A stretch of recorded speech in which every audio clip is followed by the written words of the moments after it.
Handa na ba ang inyong mga puso para sa isang kwentong yayanig sa inyong buong pagkatao? Isang kwentong magpapatunay na ang pinakamatamis na ngiti ay maaaring magtago ng pinakamaitim na balak. Sabi nila, ang tahanan ay isang kanlungan. Paano kung ang mismong pundasyon ng tahanang pinaghirapan mong itayo ay buhangin na handang gumuho anumang oras? Ang ginintuang sinag ng papalubog na araw ay parang isang mainit na yakap sa malawak na hardin ng Villa Esmeralda. Para kay Alpas de Leon Zamora, ang tanawing iyon ang larawan ng isang perpektong buhay. Mula sa bintana ng kanilang kusina, pinapanood niya ang dalawang pinakamahalagang tao sa kanyang mundo. Ang kanyang magamang sina Raja at ang kanilang 5 taong gulang na si Lunti. Daddy, mas mataas! Ang masayang sigaw ni Lunti habang marahan siyang tinutulak ng ama sa duyan na nakasabit sa isang matandang puno ng mangga. Ang halakhak ng bata ay parang musika sa pandinig ni Alpas, isang himig na kayang burahin ang anumang pagod at alalahanin. Si Raja, ang kanyang matipunong asawa, isang matagumpay na negosyante, isang mapagmahal na ama, at para sa kanya, ang katuparan ng lahat ng kanyang mga panalangin. Mula rito, kitang-kita niya ang lambing sa mga mata nito habang nakatingin sa kanilang anak. Isang pagmamahal na walang kapantay. Ganoon din ang pagmamahal na ibinibigay nito sa kanya sa loob ng 7 taon nilang pagsasama. Sa loob-loob ni Alpas nag-uumapaw ang pasasalamat. Ano pa ba ang hihilingin niya? Nasa kanya na ang lahat. May ngiti sa kanyang labi, bumalik siya sa kanyang ginagawa. Ngayong gabi ay ang kanilang 7th anibersaryo. Naghanda siya ng isang sorpresang hapunan, ang paboritong steak ni Raja, mamahaling alak, at isang ambiyanse na puno ng pagmamahalan. Gusto niyang maging perpekto ang lahat. Naalala niya ang unang bote ng alak na ibinigay sa kanila ng kanyang yumaong ama noong sila ay ikinasal. Isang napaka-espesyal na vintage wine. Naitabi niya yon sa pribadong wine cellar sa loob ng silid-aklata ni Raja. Ito na siguro ang tamang pagkakataon para buksan yon. Dahan-dahan siyang umakyat sa 2nd palapag. Ang Villa Esmeralda ay hindi lang isang bahay. Ito ay isang testamento ng tagumpay at pagmamahalan nila. Bawat sulok ay may kwento. Pagpasok niya sa silid-aklatan, ang amoy ng mga lumang libro at mahogany ay sumalubong sa kanya. Tahimik at solemne ang lugar na ito, ang santuwaryo ni Raja. Lumapit siya sa estanteng gawa sa salamin kung saan nakahilera ang mga bote ng alak. Hinanap niya ang partikular na boteng iyon at noon niya narinig ang boses ni Raja. Hindi malakas, pero sapat na para marinig niya mula sa nakabukas na pinto ng beranda. Tila may kausap ito sa telepono. Akma na sanang lalabas si Alpas para batiin ito nang biglang may isang pangalan at isang tono sa boses nito ang nagpatigil sa kanya. Oo, Zobel, kalma ka lang, sabi ni Raja. Ngunit ang boses niya ay walang bahid ng lambing. Malamig ito, kinalkulado. Nakaplano na ang lahat. Sa Sabado, sa daan papunta sa charity event niya sa Batangas. Zobel, ang pangalang iyon ay parang isang matulis na tinik na bumaon sa puso ni Alpas. Si Zobel Alcantara, ang kanilang family friend. Biglang nanlamig ang buong katawan ni Alpas. Napahawak siya sa pader para suportahan ang sarili. Dahan-dahang nagtago sa likod ng malaking pinto ng silid-aklatan. Walang palya. Pagpapatuloy ni Raja. Ang bawat salita ay parang isang malakas na dagok sa kanyang dibdib. Ang preno ng sasakyan niya. Isang malinis na aksidente. Walang sino man ang magdududa. Isang nagdadalamhating asawa ang makikita nila sa akin. Hindi maaari. Baka nananaginip lang siya. Baka mali lang ang kanyang narinig. Kinagat niya ang kanyang kamao para pigilan ang isang hikbi na gustong kumawala. Pagkatapos ng weekend, Zobel, sa wakas, atin na ang lahat. Ang De Leon Realty ang villa, lahat-lahat. Makukuha ko na ang para sa akin. Ang paghihiganti na matagal kong hinintay. Paghihiganti? Anong, anong ibig niyang sabihin? Nabitawan ni Alpas ang hawak na panyo. Ang kanyang mga tuhod ay nanghina. Ang perpektong mundo na kanyang ginagalawan ay biglang nagkaroon ng malalaking bitak at unti-unti nang gumuho sa kanyang harapan. Ang lalaking pinagkatiwalaan niya ng kanyang buhay, ang ama ng kanyang anak, ay may planong kunin ang buhay niya. Narinig niya ang pagtatapos ng tawag at ang mga yabag ni Raja na papalapit. Nagpanik siya. Sa isang iglap, kailangan niyang magdesisyon. Tumakbo, sumigaw, ngunit ang kanyang katawan ay parang napako sa kinatatayuan. Ang tanging nagawa niya ay pulutin ang panyo at pilitin ang sariling huminga. Bumukas ang pinto. Nakatayo roon si Raja. Ang ngiti sa kanyang mga labi ay kasing init pa rin ng araw kanina.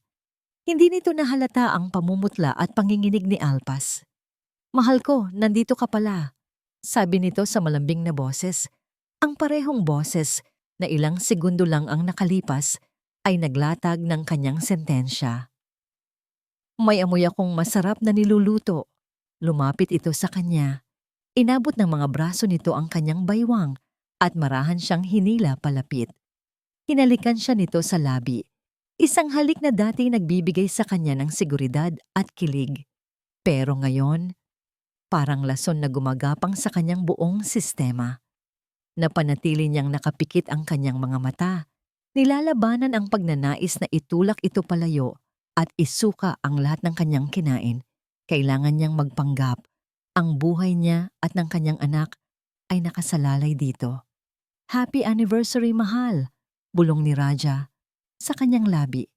Niyakap siya nito ng mahigpit at habang nakakulong siya sa mga bisig ng demonyong nagpapanggap na anghel, ibinulong nito sa kanyang tainga ang mga salitang tuluyang wawasak sa kanya.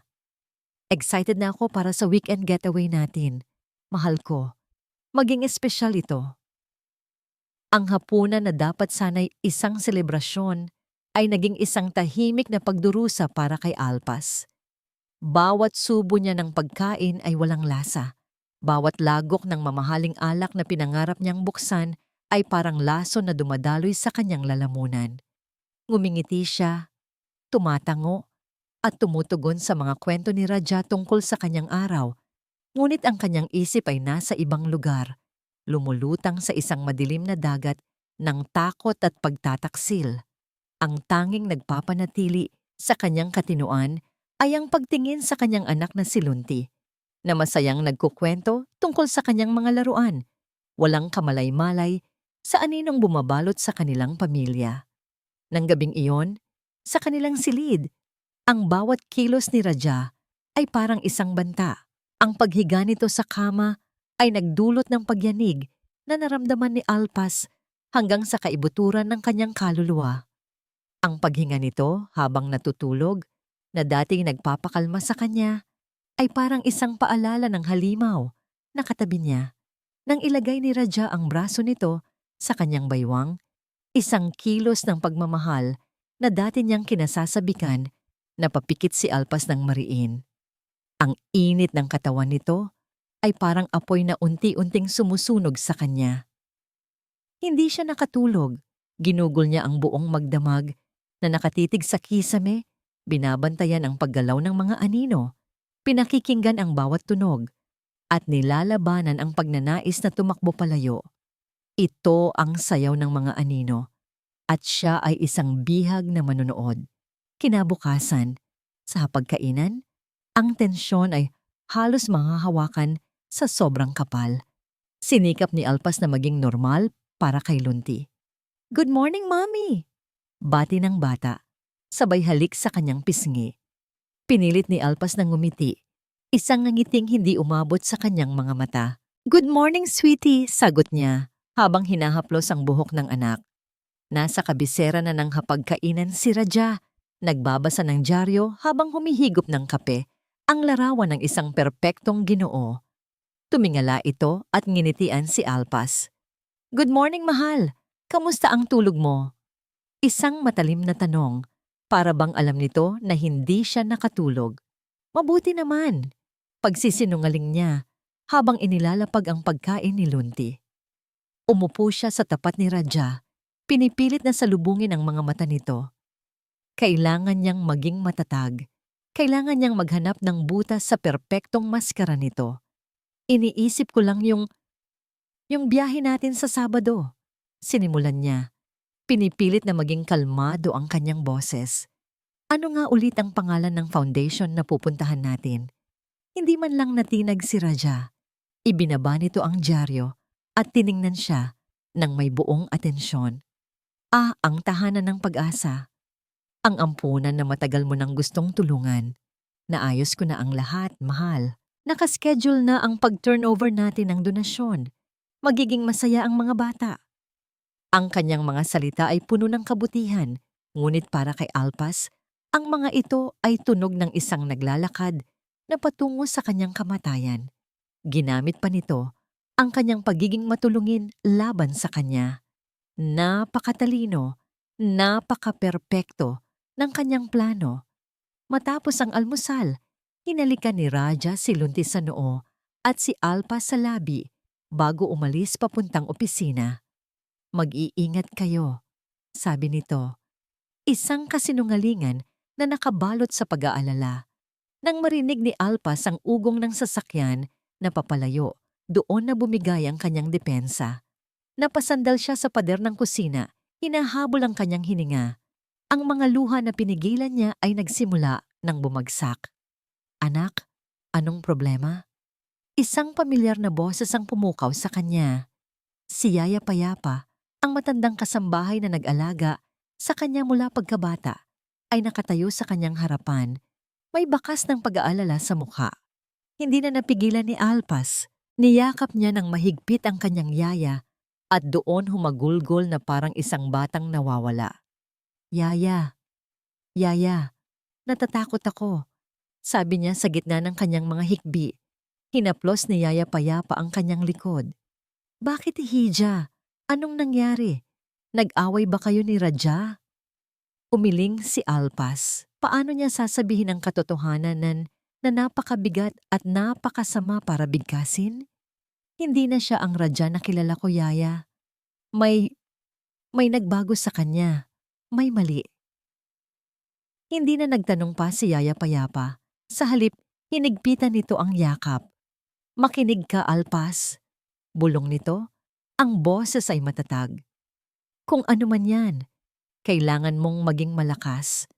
Para sa sarili mo at para kay Lunti. Magmasid ka, makiramdam ka, at higit sa lahat, mag-ingat ka. Nandito lang ako. Ang mga salita ni Yaya Payapa ay nagbigay sa kanya ng kaunting lakas. Kailangan niya ng patunay. Hindi siya maaaring kumilos base sa narinig niya lamang. Kailangan niya ng isang bagay na matibay, isang bagay na maipapakita niya sa pulsya. Nang hapon na yon, habang abala si Yaya Payapa sa pag-aalaga kay Lunti sa hardin, pumasok si Alpas sa pinagbabawal na teritoryo, ang silid aklatan ni Raja. Nanginginig ang mga kamay, binuksan niya ang laptop nito. Password. Sinubukan niya ang birthday niya. Mali. Birthday ni Lunti. Mali. Ang kanilang anniversary. Mali. Napakatuso nito. Sunod niyang tiningnan ang cellphone na naiwan nito sa bedside table. Ngunit protektado rin ito ng password. Sinubukan niyang buksan ang mga drawer, ang mga cabinet, naghahanap ng kahit anong papel, kahit anong resibo, kahit anong magbibigay sa kanya ng bakas. Ngunit wala. Malinis ang lahat. Napakalinis. Para bang ang buhay ni Raja ay isang perpektong entablado at ang lahat ng dumi ay maingat na itinago sa likod ng kurtina. Napaupo siya sa sahig, napapalibutan ng mga libro at ng amoy ng kanyang asawa. Ang pakiramdam ng kawalan ng pag-asa ay muling gumapang sa kanya. Baka nga nababaliw na siya. Baka guni-guni niya lang ang lahat, ngunit hindi. Alam niya ang kanyang narinig. Biglang nag-vibrate ang kanyang cellphone na nasa bulsa. Kinuha niya ito. Umaasang isa lamang itong promotional message. Ngunit isang hindi rehistradong numero ang lumitaw sa screen. Binuksan niya ang mensahe. Iilang salita lamang ang nakasulat, ngunit sapat na iyon para tumigil ang pagtibok ng kanyang puso. Alam ko ang ginagawa ng asawa mo. Mag-ingat ka. Dumating ang Sabado na parang isang magnanakaw sa gabi. Tahimik, mabilis, at may dalang panganib. Para kay Alpas, ang pagsikat ng araw ay hindi nagdala ng liwanag, kundi ng isang madilim na anunsyo ng araw ng kanyang kamatayan. Nagsimula ang kanyang pag-arte sa sandaling iminulat niya ang kanyang mga mata. Isang pekeng ubo ang kumawala sa kanyang lalamunan, mahina at pilit. Nang pumasok si Raja sa kanilang silid na may dalang kape, nakita siya nitong nakabaluktot sa ilalim ng kumot. "Mahal? Ayos ka lang?" Tanong nito. Ang boses ay puno ng pag-aalala na ngayon ay alam na ni Alpas na isa lamang palabas. "Masama ang pakiramdam ko," sagot niya. Sinisiguradong nanghihina ang kanyang boses. "Ang sakit ng ulo ko at nilalamig ako." Lumapit si Raja at dinama ang kanyang noo. Malamig ang kamay nito, parang kamay ng isang estranghero. "Wala ka namang lagnat," sabi nito. "Pero sige, magpahinga ka na lang muna. Ipagpapaliban na lang natin ang pagpunta sa Batangas." "Wag," sigaw ng isip ni Alpas. "Kailangan itong matuloy." "Hindi," pilit niyang sabi. "Nakakahiya sa mga bata. Matagal na nating pinangako ito. Baka kaya ko naman mamaya. Magpapahinga lang ako." Nakita niya ang bahagyang pagbabago sa ekspresyon ni Raja.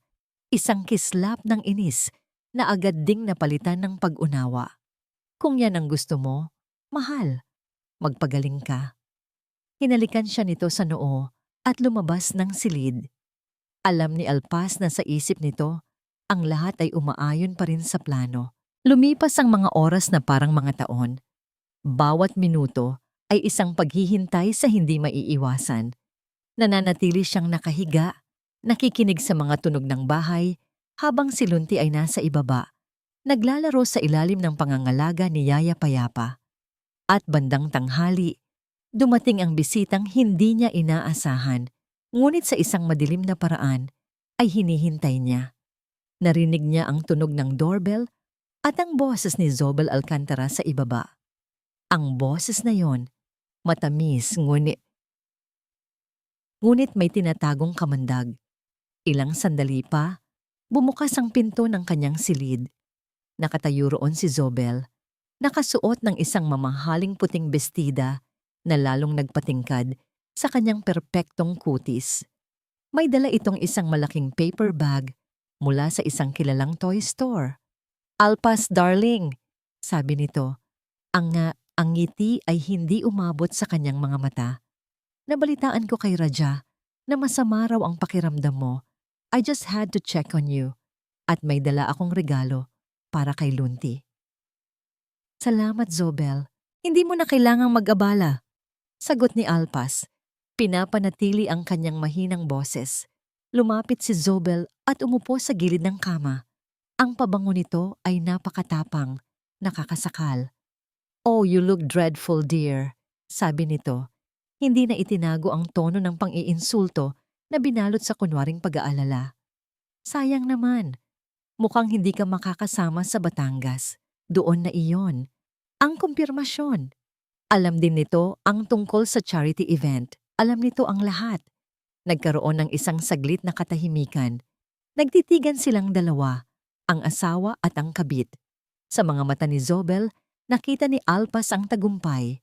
Sa mga mata naman ni Alpas, isang desisyon ang nabuo, matigas pa sa bakal. Biglang tumayo si Zobel at tumingin sa kanyang relo. "Nako, I need to go pala. May kailangan pa akong bilhin sa mall, a limited edition bag. Ngayon lang ang release. Ang problema, ang layo ng parking ko. Ito na ang pagkakataon, ang siyang tanging paraan para mabago ang takbo ng tadhana." "Dalhin mo na ang kotse ko," alok ni Alpas na ikinagulat ni Zobel. "Nasa garahe lang, mas malapit, para hindi ka na mahirapan." Tumingin si Zobel sa kanya, may pagdududa. "Sigurado ka?" Baka kailanganin mo. Hindi, hindi naman ako aalis, sagot ni Alpas. Itinuro niya ang susi ng kanyang puting SUV na nakasabit malapit sa pinto. Kunin mo na lang dyan. Ang susi ng bahay iwan mo na lang kay Yaya pagbalik mo. Nag-aalangan man, ang tukso ng kaginhawaan ay mas malakas. Ngumiti si Zobel. Well, thank you, Alpas. You're too kind. Kinuha nito ang susi. Get well soon. Nang isara ni Zobel ang pinto, huminga ng malalim si Alpas. Nanginginig ang buong katawan niya. Tumayo siya at dahan-dahang lumapit sa bintana, sapat lang para masilip ang garahe. Ilang sandali pa, narinig niya ang tunog ng makina ng kanyang sasakyan. Ang sasakyang dapat sana ay maghahatid sa kanya sa kanyang huling hantungan. Nakita niya itong papalabas ng gate, minamaneho ng babaeng nagnakaw ng kanyang asawa at nagnanais kunin ang kanyang buhay. Bumalik siya sa loob kung saan naghihintay si Yaya Payapa. Ang muka ay puno ng hindi masabing katanungan. Walang salitang namutawi sa pagitan nilang dalawa. Niyakap lang ni Alpas si Lunti na kadarating lang mula sa paglalaro. Isinubsob niya ang kanyang mukha sa buhok ng anak. Nilalanghap ang inosenteng amoy nito. Ang bawat tiktak ng orasan sa dingding ay parang isang martilyo na pumupukpok sa kanyang dibdib. 10 minuto, 15 minuto, 20 minuto, ang katahimikan ay nakakabingi at pagkatapos, isang tunog. Mahina sa simula, mula sa malayo. Isang tunog na unti-unting lumalakas, papalapit ng papalapit. Isang tunog na kinatatakutan ng lahat. Ngunit sa sandaling iyon ay isang kumpirmasyon. Ang sirena ng ambulansya. Napatingin si Alpas kay Yaya Payapa na nakatayo na pala malapit sa bintana. Ang mga mata ay nanlalaki sa takot, sa nasasaksihan, sa di kalayuan. Niyakap ni Alpas si Lunti nang napakahigpit. Tinatakpan ang mga tainga nito. Ayaw niyang marinig ng kanyang anak ang tunog ng kasamaang kinailangan niyang gawin para sila ay mabuhay. Ang perpektong plano ay naganap. Ngunit sa isang ibang biktima, ang tadhana ay napalitan. Nang mga sandaling iyon, bumukas ang pinto sa ibaba. Umuwi na si Raja, marahil ay para tingnan kung nakaalis na ang kanyang asawa. Narinig ni Alpas ang masayang pagsipol nito habang paakyat ng hagdan. Huminto ito sa tapat ng kanilang silid. Ngunit bago pa man nito mabuksan ang pinto, tumunog ang cellphone nito. Mula sa kanyang kinatatayuan, nakita ni Alpas ang kanyang asawa sa siwang ng pinto. Nakita niya itong sagutin ang tawag. May ngiti pa rin sa mga labi. Hello? At pagkatapos, nakita ni Alpas kung paano unti-unting nawala ang nangiti sa kanyang mga labi. Nakita niya kung paano nanlaki ang mga mata nito sa gulat. At pagkatapos ay sa purong kilabot, nakita niya kung paano ang kanyang mukha ay naging puti na parang papel. Ang biyahe papunta sa ospital ay isang malabong panaginip para kay Alpas. Si Raja, na ilang sandali lang ang nakalipas, ay kalmado at masaya, ay naging isang halimaw na puno ng galit at pagkalito. Nagmaneho ito na parang wala nang bukas. Ang mga kamao ay mahigpit na nakakuyom sa manibela. Hindi ito nagsasalita, ngunit ang bigat ng katahimikan sa loob ng kotse ay mas nakakabingi kaysa sa anumang sigaw. Si Alpas naman ay nanatiling tahimik sa passenger seat. Hawak ang kanyang cellphone. Ang katawan ay naninigas sa pagpipigil. Kailangan niyang gampanan ang kanyang papel. Ang nag-aalala at walang kamalay-malay na asawa. Pagdating nila sa emergency room, ang amoy ng antiseptic at ang abalang tanawin ng mga doktor at nurse ay sumalubong sa kanila. Agad na lumapit si Raja sa front desk. Ang boses ay nanginginig sa pag-aalala. Zobel Alcantara, kararating lang. Aksidente sa sasakyan. Ang bawat salita ay parang isang patalim sa pandinig ni Alpas. Ang pag-aalala nito ay masyadong totoo, masyadong malalim para sa isang family friend lamang. Nang makita sila ng isang doktor, sinalubong sila nito sa isang pribadong waiting area. Dito, Sa malamig na pasilyo ng ospital, nagsimula ang kanilang pag-arte. Raja, anong anong nangyari? Tanong ni Alpas hinawakan ng braso ng asawa. Malamig ito na parang yelo. Humarap si Raja sa kanya. Ang mga mata ay namumula. Puno ng galit na hindi nito mailabas. Hindi ko alam, Alpas. Ang sabi lang nila, nawalan ng preno ang kotse mo. Ang kotse mo. Paanong nangyari iyon? Hindi ko alam, sagot ni Alpas. Ang boses ay basag.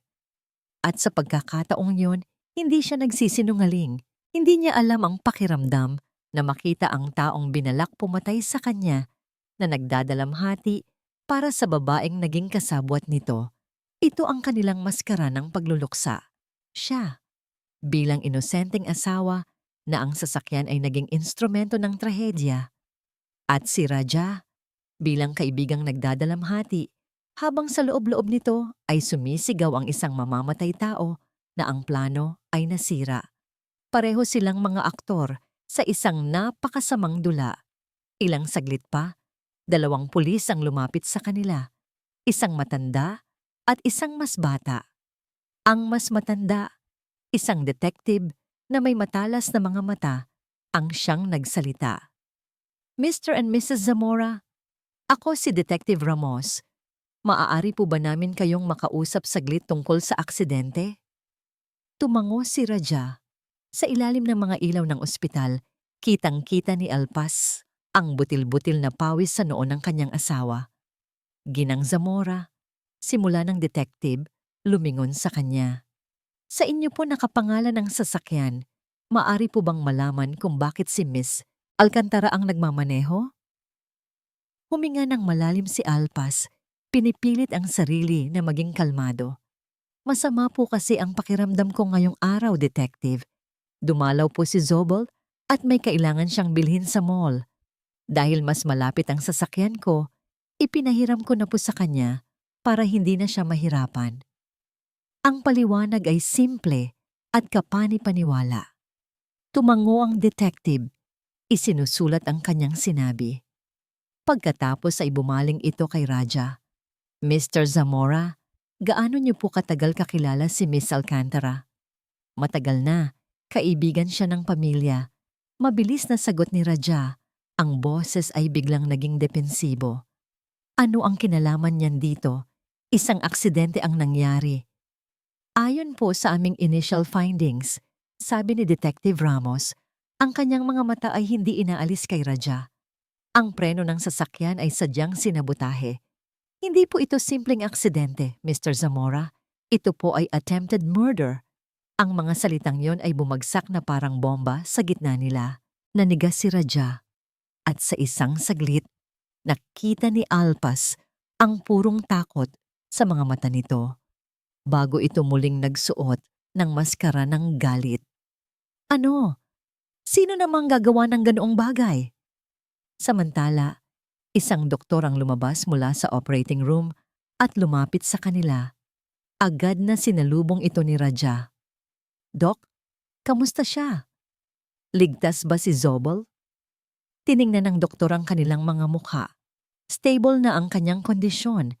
Nailabas na namin siya sa panganib ng kamatayan. Isang malalim na hininga ng ginhawa ang pinakawalan ni Raja. Ngunit agad itong pinutol ng kasunod na sinabi ng doktor. Ngunit, pag-aatubili ng doktor, dahil sa tindi ng pinsala sa kanyang ulo, si Miss Alcantara ay nasa comatose state. Hindi namin masabi kung kailan o kung magigising pa siya. Isang saksi na buhay, ngunit hindi makapagsalita. Isang katawan na humihinga, ngunit isang isip na bilanggo. Para kay Raja, ito ay isang bangungot na mas malala pa sa kamatayan. Para kay Alpas, ito ay isang komplikasyon na hindi niya inaasahan. Nang payagan silang silipin si Zobel sa ICU, tumayo si Alpas sa likod ng isang makapal na salamin. Doon, nakahiga ang karibal niya, napapalibutan ng mga tubo at mga makinang walang tigil ang pag-beep. Ang dating maganda at aroganteng mukha ay puno na ngayon ng mga pasa at galos. Ang babaeng gustong sumira sa kanyang buhay ay ngayon Walang kalaban-laban. Isang komplikadong emosyon ang bumalot kay Alpas. Mayroong isang malamig na pakiramdam ng tagumpay, ngunit mayroon ding isang guhit ng awa at isang mabigat na bigat ng pagkakasala. Hindi ito ang gusto niya. Ang gusto niya lang ay mabuhay. Habang nakatitig siya sa anyo ni Zobel, naramdaman niyang may tumabi sa kanya. Si Detective Ramos. Hindi siya nilingon ng detective. Sa halip ay nakatingin din ito sa pasyente sa loob. Nakakalungkot ang nangyari, sabi ng detective sa mahinang boses. Pagkatapos ng ilang sandaling katahimikan, bahagya itong lumingon sa kanya. Ang mga mata nito ay seryoso at puno ng kahulugan. Ginang Zamora, may kutob ako na hindi ito simpleng aksidente. May gustong manakit sa inyo. Lumipas ang mga araw at ang Villa Esmeralda ay naging isang malamig at tahimik na lugar. Ang dating masayang tahanan ay napalitan ng isang mansyon na puno ng mga lihim at hindi masabing salita. Para kay Alpas, ang bawat sulok ng bahay ay isang paalala ng kanyang sitwasyon. Isang ginintuang hawl, kung saan ang kanyang bantay ay ang mismong taong gustong pumatay sa kanya. Ang dating mapagmahal na Raja ay tuluyan ng naglaho. Ang pumalit dito ay isang lalaking iritable, madaling magalit at puno ng pagdududa. Ang pagkakaospital ni Zobel ay parang isang mabigat na tanikala na nakapulupot sa kanyang leeg, isang palagiang paalala ng kanyang kabiguan at ng panganib na anumang oras ay maaari siyang mabisto. Ang atensyon niya ay nahati sa pagitan ng pagbisita sa ospital at pagpapakita sa mundo na siya ay isang matatag na haligi para sa kanyang nahihirapang asawa. Isang gabi, habang naghahaponan sila, isang simpleng tanong mula kay Lunti ang nagsindi ng apoy. "Daddy, kailan po ulit tayo pupunta sa park?" Tanong ng bata. Ang mga mata ay puno ng pag-asa. "Hindi ngayon, Lunti. Busy si Daddy." Mabilis na sagot ni Raja. Hindi man lang inaalis ang tingin sa kanyang pagkain. "Pero Daddy, promise mo po." "Sinabing hindi ngayon," sigaw ni Raja. Ang lakas ng kanyang boses ay yumanig sa buong silid. Napatigil si Lunti. Ang mga mata ay nanlaki sa takot. Nagsimulang mamuo ang mga luha sa gilid ng kanyang mga mata. Agad na tumayo si Alpas at niyakap ang anak. Hinarap niya si Raja. Ang mga mata ay nag-aalab sa galit na matagal na niyang itinatago. "Raja, ano ba? Huwag mong sinisigawan ng bata. Huwag mo akong pinapangaralan, Alpas." Ganti ni Raja, tumayo na rin ito. Ang mga kamay ay nakakuyom sa ibabaw ng mesa. "Hindi mo alam kung gaano kabigat ang dinadala ko ngayon. Pareho tayong nahihirapan," sigaw ni Alpas. "Pero hindi mo kailangang idaan sa anak natin ang galit mo sa mundo." Ang kanilang sigawan ay isang palabas na puno ng dobleng kahulugan. Alam nilang pareho na ang pinag-aawayan nila ay hindi ang simpleng pagpunta sa park. Ito ay tungkol sa kasinungalingan. Ito ay tungkol sa pagtataksil. Ito ay tungkol sa isang kotseng nawalan ng preno. Simula ng gabing iyon, nadama ni Alpas na kailangan niyang kumilos. Hindi na siya maaaring manatiling biktima na naghihintay lang. Kailangan niya ng ebidensya, isang bagay na magagamit niya para protektahan ang kanyang sarili at si Lunti. Ang sabi ni Detective Ramos ay kailangan nila ng matibay na patunay para maiugnay si Raja sa krimen. Ang salita laban sa salita ay hindi sapat. Isang hapon, nang umalis si Raja para bisitahin si Zobel, alam ni Alpas na ito na ang kanyang pagkakataon. Sinigurado niyang abala si Yaya Payapa at si Lunti sa hardin bago siya dahan-dahang pumasok sa lungga ng kalaban, ang silid aklatan. Nagsimula siyang maghalughog. Ang bawat drawer ay binuksan niya. Ang bawat libro ay inangat. Naghahanap siya ng kahit ano, isang susi, isang dokumento, isang lumang telepono. Ngunit gaya ng dati, malinis ang lahat. Napaka-perpekto. Napaupo siya sa sahig sa pagod at frustrasyon. Tiningnan niya ang paligid. Ang silid na ito, na dati simbolo ng karunungan at kapangyarihan ni Raja ay isa na ngayong kulungan ng mga madidilim na sekreto. Habang ang kanyang mga mata ay gumagala, napansin niya ang isang bagay na kakaiba. Sa ilalim ng malaking mesa ni Raja, ang isang piraso ng parihabang sahig na gawa sa kahoy ay tila bahagyang nakaangat kumpara sa iba. Halos hindi siya humihinga. Lumapit siya at lumuhod. Ginamit niya ang kanyang mga kuko para subukang iangat ito. Mahigpit. Ngunit nang gamitin niya ang isang letter opener na nakita niya sa mesa, dahan-dahan itong umangat. Ang kanyang puso ay kumakabog ng napakabilis. Sa ilalim ng sahig, may isang maliit na espasyo at sa loob nito, isang metal na kahon. Nanginginig ang mga kamay, inilabas niya ito. Hindi ito nakalock. Binuksan niya ito at ang kanyang hininga ay napigil. Sa loob, may isang lumang burner phone at sa ilalim nito, isang folder na puno ng mga lumang dokumento at mga clipping ng dyaryo. Kinuha niya ang folder at binuklat ito. Ang mga headline ay tumalon sa kanya. Zamora Group of Companies, lugi dahil sa maling desisyon. CEO ng Zamora Group, nagpakamatay. At sa isa sa mga artikulo, isang pamilyar na pangalan ang nabanggit. Ang kanyang ama, si Don Ricardo de Leon, bilang ang business partner na kumalas sa huling sandali, na siyang nag-iwan sa mga Zamora sa pagkawasak. Doon niya naintindihan ang lahat. Ang salitang paghihiganti na narinig niya mula kay Raja, hindi lang ito tungkol sa pera. Ito ay personal.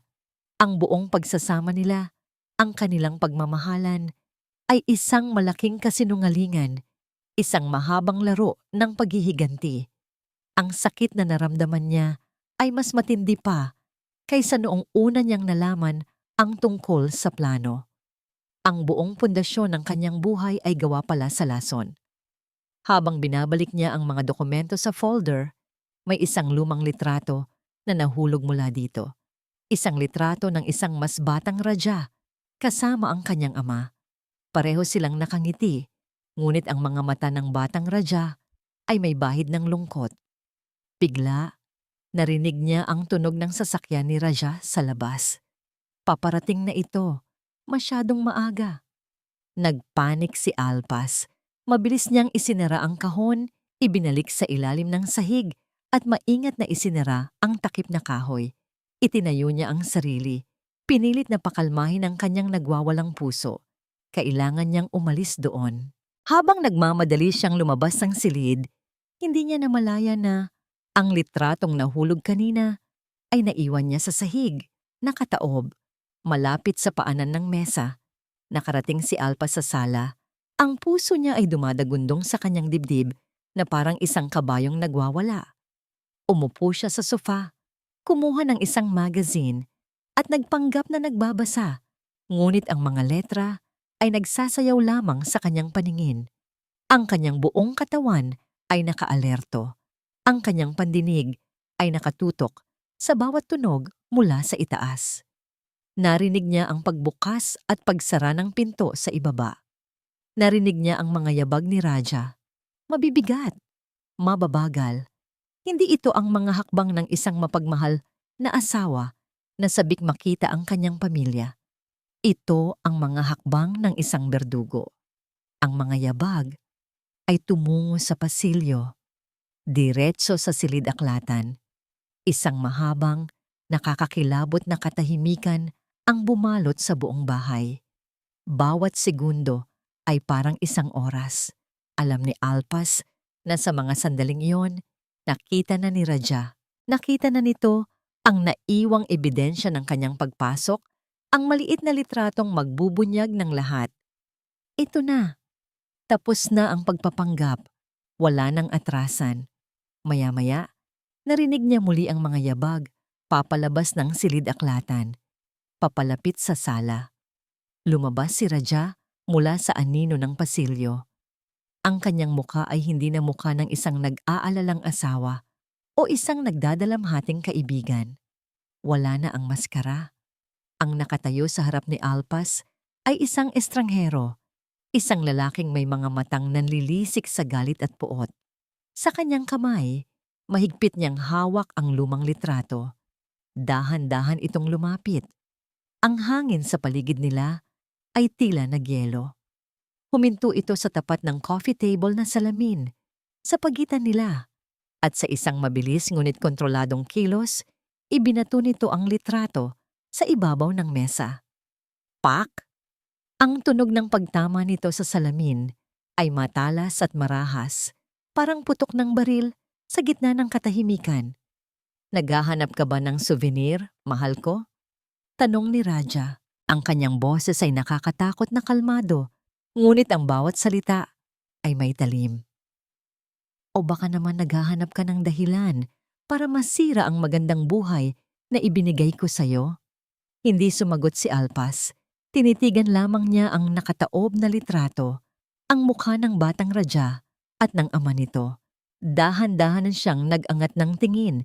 Sinalubong ang mga mata ng demonyo. Hindi na siya yuyuko. Hindi na siya magmamakaawa. Alam ko na ang lahat, Raja. Matatag na sabi ni Alpas kahit na nanginginig ang kanyang mga kamay sa ilalim ng magazine. Ang plano mo, ang sabotahe sa sasakyan, ang relasyon niyo ni Zobel, at ang dahilan kung bakit mo ito ginagawa. Isang mapait at tuyong tawa ang kumawala kay Raja. Akala ko ba matalino ka? Akala ko perpekto kang asawa? Pero heto ka, naghahalungkat na parang isang daga sa sarili mong pamamahay. Umiling ito, tila diring-diri. Gusto mong malaman ang totoo? Gusto mong marinig mula sa akin? Biglang nagbago ang anyo ni Raja. Sumabog ang galit na matagal na niyang kinikimkim. Sinipa niya ang coffee table, dahilan para tumilapon ang vase at mabasag ito sa sahig. Napapitlag si Alpas, ngunit hindi siya umalis sa kanyang kinauupuan. Dahil ang pamilya mo ang sumira sa amin, sigaw ni Raja. Ang boses ay umaalingaw-ngaw sa buong mansyon. Ang ama mo, ang mapagpanggap na Don Ricardo de Leon na yon, siya ang pumatay sa ama ko. Nagsimula itong maglakad-lakad sa sala. Ang mga mata ay nanlalaki sa alaala ng nakaraan. Habang kayo ay nabubuhay sa karangyaan, nagpapakasasa sa pera, kami ay naghihirap sa kahihiyan. Ang ama ko, ang pinakamabuting tao na kilala ko, ay nawalan ng lahat dahil sa kataksilan ng tatay mo sa negosyo. Iniwan niya kami sa ere. Nagpakamatay siya, Alpas. Nakita ko siya. Nakita ko ang sarili kong ama na nakabigti sa kwarto niya dahil hindi niya makayanan ang kahihiyan. Ang bawat salita ay parang isang sampal. Alam ni Alpas ang tungkol sa bangkarote. Pero ang pagpapakamatay, hindi niya alam iyon. Kaya oo, pinakasalan kita. Pag-amin nito, humarap sa kanya nang may ngiting demonyo sa labi, puno ng pangungutya. Ikaw ang perpektong tropeo, ang inosenteng prinsesa ng kahariang kukunin ko. Bawat halik, bawat yakap, bawat mahal kita. Lahat iyon ay bahagi ng plano, isang masarap na lason na dahan-dahan kong ipinainom sa'yo sa loob ng 7 taon. Tumulo ang luha sa mga mata ni Alpas, hindi dahil sa takot, kundi dahil sa sakit ng pagtataksil. Minahal kita, Raja. Binigyan kita ng pamilya. Si Lunti. Anak mo siya. Si Lunti, sambit ni Raja. At sa isang saglit, may dumaang emosyon sa mukha nito, ngunit agad din itong naglaho. Si Lunti ay dugo ng mga Zamora. Pero ikaw ay isang De Leon. At hanggat humihinga ka, buhay ang alaala ng taong sumira sa akin. Lumapit si Raja. Inilagay ang parehong kamay sa sandalan ng sofa. Ikinulong si Alpas. Dapat sana, patay ka na ngayon. Dapat sana, ako na ang nag-iisang may-ari ng lahat. Habang ako ay nagluluksa, bilang ang kawawang biyudo. Isang perpektong plano.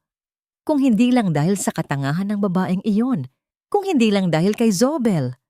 Dahil sa kasamaan mo, ganti ni Alpas, itinulak niya si Raja at tumayo. Ang dating Alpas na sunod-sunuran ay wala na. Hindi kasalanan ng anak ang pagkakamali ng magulang, Raja. Wala akong kinalaman sa nangyari sa ama mo. Pero ikaw ang pumili na maging demonyo. Papatunayan ko ito, dugtong ni Alpas. Ang boses ay nanginginig sa galit. Pupunta ako sa pulis. Sasabihin ko sa kanila ang lahat. Ang motibo mo, ang nakaraan mo. Tumigil si Raja. Tinitigan niya si Alpas ng matagal. At pagkatapos, dahan-dahan, isang nakakakilabot na ngiti ang gumuhit sa kanyang mga labi. Hindi siya natakot. Talaga? Tanong nito sa isang mapang-asar na tono. At sino ang maniniwala sa'yo? Lumapit ito muli, dahan-dahan, parang isang ahas na handang manuklaw. Isipin mo, Alpas, sino ka ba ngayon? Ikaw ang babaeng na trauma dahil muntik nang mamatay. Ikaw ang babaeng nagpapahiram ng sasakyan sa kabit ng asawa niya. Sa mata ng lahat, ikaw ay mahina, ikaw ay baliw, ikaw ay unstable. Nanlaki ang mga mata ni Alpas. May mga kaibigan ako sa pulisya, sa media, sa korte. Bulong ni Raja, tinatapik ang kanyang sentido. Isang salita ko lang, kaya kitang ipasok sa mental hospital. At kapag nangyari iyon, inilapit ni Raja ang kanyang mukha sa mukha ni Alpas hanggang sa maramdaman na nito ang init ng hininga nito. Kapag nangyari iyon, makukuha ko ang sole custody ni Lunti. Lalaki ang anak natin na ako lang ang kilalang magulang at hindi ka na niya makikita kailanman. Parang binuhusan ng malamig na tubig si Alpas. Ang banta kay Lunti ay ang tanging bagay na makakapagpaluhod sa kanya. Alam ni Raja ang kahinaan niya. Kaya sige, hamon ni Raja, itinuro ang pinto. Lumabas ka, tumakbo ka sa pulis, pero tandaan mo, sa sandaling humakbang ka palabas ng pinto na yan, mawawalan ka ng anak. Napaupo muli si Alpas sa sofa, tila nawalan ng lakas ang kanyang mga tuhod. Ang mundo ay umiikot.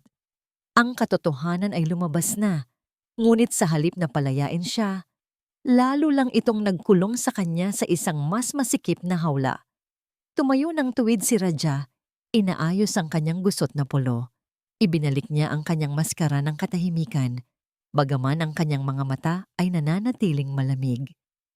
Good girl, sabi nito, na parang kinakausap ang isang aso. Ngayon, magpahinga ka na. May bisita tayo bukas. Kailangan mong magmukhang presentable. Ayaw nating isipin nila na nasisiraan ka na ng bait, hindi ba? Tinalikuran siya nito at naglakad pabalik sa silidaklatan.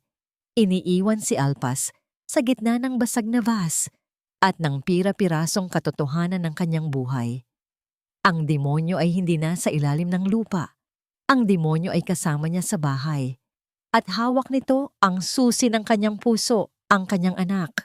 Akala ni Alpas, ang malaman ng katotohanan ang pinakamasakit na bahagi. Nagkamali siya.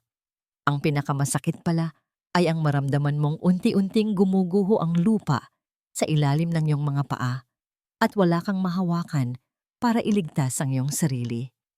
Nagsimula ito sa isang simpleng gawain, ang pamimili ng groceries. Gusto ni Alpas na lumabas, na maramdaman ang normalidad kahit sandali. Gusto niyang ipagluto si Lunti ng paborito nitong spaghetti. Sa loob ng supermarket, pansamantala niyang nakalimutan ang demonyong naghihintay sa bahay. Ngunit sa cashier, nagbago ang lahat. Ma'am, declined po, sabi ng kahera. Sabay abot pabalik ng kanyang credit card. Ang boses nito ay walang bahid ng mali siya. Ngunit para kay Alpas, ito ay tunog ng paghuhusga. Pakisubukan ulit, pakiusap ni Alpas. Pinipilit ng ngumiti kahit nararamdaman na niya ang pamumuo ng pawis sa kanyang noo. Baka sa machine lang. Sinubukan ulit. Declined. Kinuha niya ang isa pang card. Declined. Ang debit card niya. Declined. Nagsimula nang bumulong ang mga tao sa likuran niya sa pila. Naririnig niya ang mga impit na tawa, ang mga buntong hininga ng pagkainip. Ang init ay gumapang sa kanyang leeg hanggang sa kanyang mukha. Ang heredera ng De Leon Realty hindi makabayad ng simpleng grocery? Ma'am, baka po gusto niyong mag-cash na lang? Tanong ng kahera. Kinapa ni Alpas ang kanyang wallet. Wala siyang dalang cash. Lagi siyang umaasa sa cards. Sa huli, kinailangan niyang iwan ang lahat ng pinamili niya.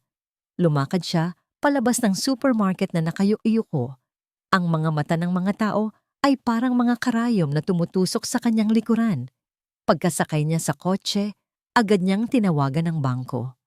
"I'm sorry, Mrs. Zamora," sabi ng customer service representative sa kabilang linya. "Pero ang asawa niyo po, si Mr. Raja Zamora, ang nag-request na i-freeze ang lahat ng joint accounts niyo due to suspicious activities at sa advice na rin ng inyong legal counsel para sa inyong proteksyon." "Legal counsel? Anong proteksyon?" Sigaw ni Alpas, hinahampas ang manibela. "Pera ko yon, mana ko yon." "Pasensya na po, ma'am. Sumusunod lang po kami sa protocol."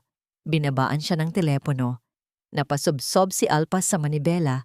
Ang luha ng galit at frustrasyon ay tumulo sa kanyang mga pisngi. Kinontrol na ni Raja ang pera. Wala siyang access sa kahit ano. Paano siya tatakas? Paano siya kukuha ng abogado? Biglang tumunog ang kanyang cellphone. Si Maring Grace, isa sa mga close friends niya at asawa ng isang business partner ni Raja. "Alpas, dear!" Bungad nito. Ang boses ay puno ng awa na parang nakikipag-usap sa isang pasyente. "Tumawag sa akin si Raja. Sinabi niya ang nangyari sa grocery." "Diyos ko, totoo ba? Are you okay?" "Grace, makinig ka." Mabilis na sabi ni Alpas, nakakita ng pag-asa. "Hindi totoo ang mga sinasabi niya. Ginagago niya ako. Papatayin niya ako. Kailangan ko ng tulong mo." Nagkaroon ng katahimikan sa kabilang linya. "Alpas, huminahon ka. Sabi nga ni Raja, masyado kang na-stress sa aksidente. You're sounding paranoid, dear. Baka kailangan mo talagang magpahinga." Sabi ni Raja, "Nagkakaroon ka daw ng episodes." "Episodes? Grace, hindi ako baliw!" Sigaw ni Alpas. "Maniwala ka sa akin." "Shh! Sige na, sige na. Ipapagdasal kita. Makinig ka kay Raja, mahal ka nun." Naputol ang tawag. Tinitigan ni Alpas ang telepono. Naunahan na siya. Naitanim na ni Raja ang kwento. Sa mata ng mundo, siya ay isang babaeng nawawala sa sarili dahil sa trauma. At si Raja? Siya ang ulirang asawa na nagtitiis. Pag-uwi niya sa Villa Esmeralda, mas mabigat pa ang parusa na naghihintay. Pagpasok niya sa pinto, hindi si Yaya Payapa o si Lunti ang sumalubong sa kanya. Nakatayo sa sala si Raja at sa tabi nito ay isang babaeng hindi niya kilala. Malaki ang katawan nito, nakasuot ng puting uniforme at ang muka ay walang emosyon, parang gwardya ng bilibid kaysa isang nurse. "Alpas, mahal," bati ni Raja. Lumapit para halikan siya sa pisngi. Umiwas si Alpas, pero hinawakan siya ni Raja nang mahigpit sa braso. Masakit. "I want you to meet Nurse Hilda. Siya na ang mag-aalaga sa'yo simula ngayon." "Hindi ko kailangan ng nurse," giit ni Alpas. Pilit na inaalis ang pagkakahawak ni Raja. "Nasaan si Yaya Payapa? Nasaan ang anak ko?" "Si Yaya Payapa ay matanda na. Hindi kanya kayang bantayan 24/7. Malamig na sagot ni Raja. "At si Nurse Hilda, siya ang sisigurado na iinom ka ng gamot mo at hindi ka gagawa ng kung ano-anong bagay na makakasakit sa sarili mo." Naglakad palapit si Nurse Hilda. "Good evening po, ma'am. Ikinuha ko na po kayo ng sedative para makatulog kayo ng maayos." "Lumayo ka sa akin!" sigaw ni Alpas. Tumakbo siya paakyat sa kwarto ni Lunti. Binuksan niya ang pinto. Nandoon si Lunti, naglalaro ng Lego. Nang makita siya nito, tumakbo ito para yumakap. "Mami!" Niyakap niya ang anak ng mahigpit, parang ito na ang huling beses. Pero wala pang isang minuto. Naramdaman niya ang kamay ni Raja sa kanyang balikat. Humihila sa kanya palayo. "Tama na yan," utos ni Raja. "Nurse Hilda, ilabas mo na ang bata. Kailangan ng magpahinga ng mami niya. Masama ang pakiramdam niya." "Hindi! Lunti! Dito ka lang!" sigaw ni Alpas habang hinihila siya ni Nurse Hilda palayo sa anak. Si Lunti ay nagsimulang umiyak, inaabot ang kamay ng ina. Daddy! Mommy! Iyak ng bata habang buhat-buhat siya ng malaking nurse palabas ng kwarto. Shh! Lunti, may sakit si Mommy. Babalik ka rin kapag magaling na siya, sabi ni Raja sa anak. Bago isinara ang pinto ng kwarto, iniwan silang dalawa ni Alpas sa loob. Ang tunog ng pagsara ng pinto ay parang tunog ng pagsara ng kabaong. Humarap si Raja kay Alpas na wala ang pagpapanggap. Inilabas nito ang isang brown envelope mula sa kanyang likuran at inihagis sa kama. Ano to? Nanginginig na tanong ni Alpas. Ang kalayaan mo at ang kinabukasan ng anak mo, sagot ni Raja. Kinuha ni Alpas ang envelope at binuksan. Sa loob, may mga dokumento. Transfer of rights, power of attorney, deed of absolute sale, lahat ng ari-arian ng mga De Leon, lupa, kumpanya, pera, ay ililipat sa pangalan ni Raja Zamora at sa ilalim may isa pang papel, child custody agreement. Ibinibigay ni Alpas ang buong karapatan kay Lunti pabor kay Raja dahil sa kanyang mental incapacity. Pirmahan mo yan, utos ni Raja habang nagsasali ng brandy sa isang baso. Ililipat mo sa akin ang lahat at bilang kapalit, hindi kita ipapasok sa mental hospital. Hahayaan kitang tumira dito sa guest house sa likod. Makikita mo pa rin si Lunti. Paminsan-minsan. Under supervision. Hayop ka. Bulong ni Alpas.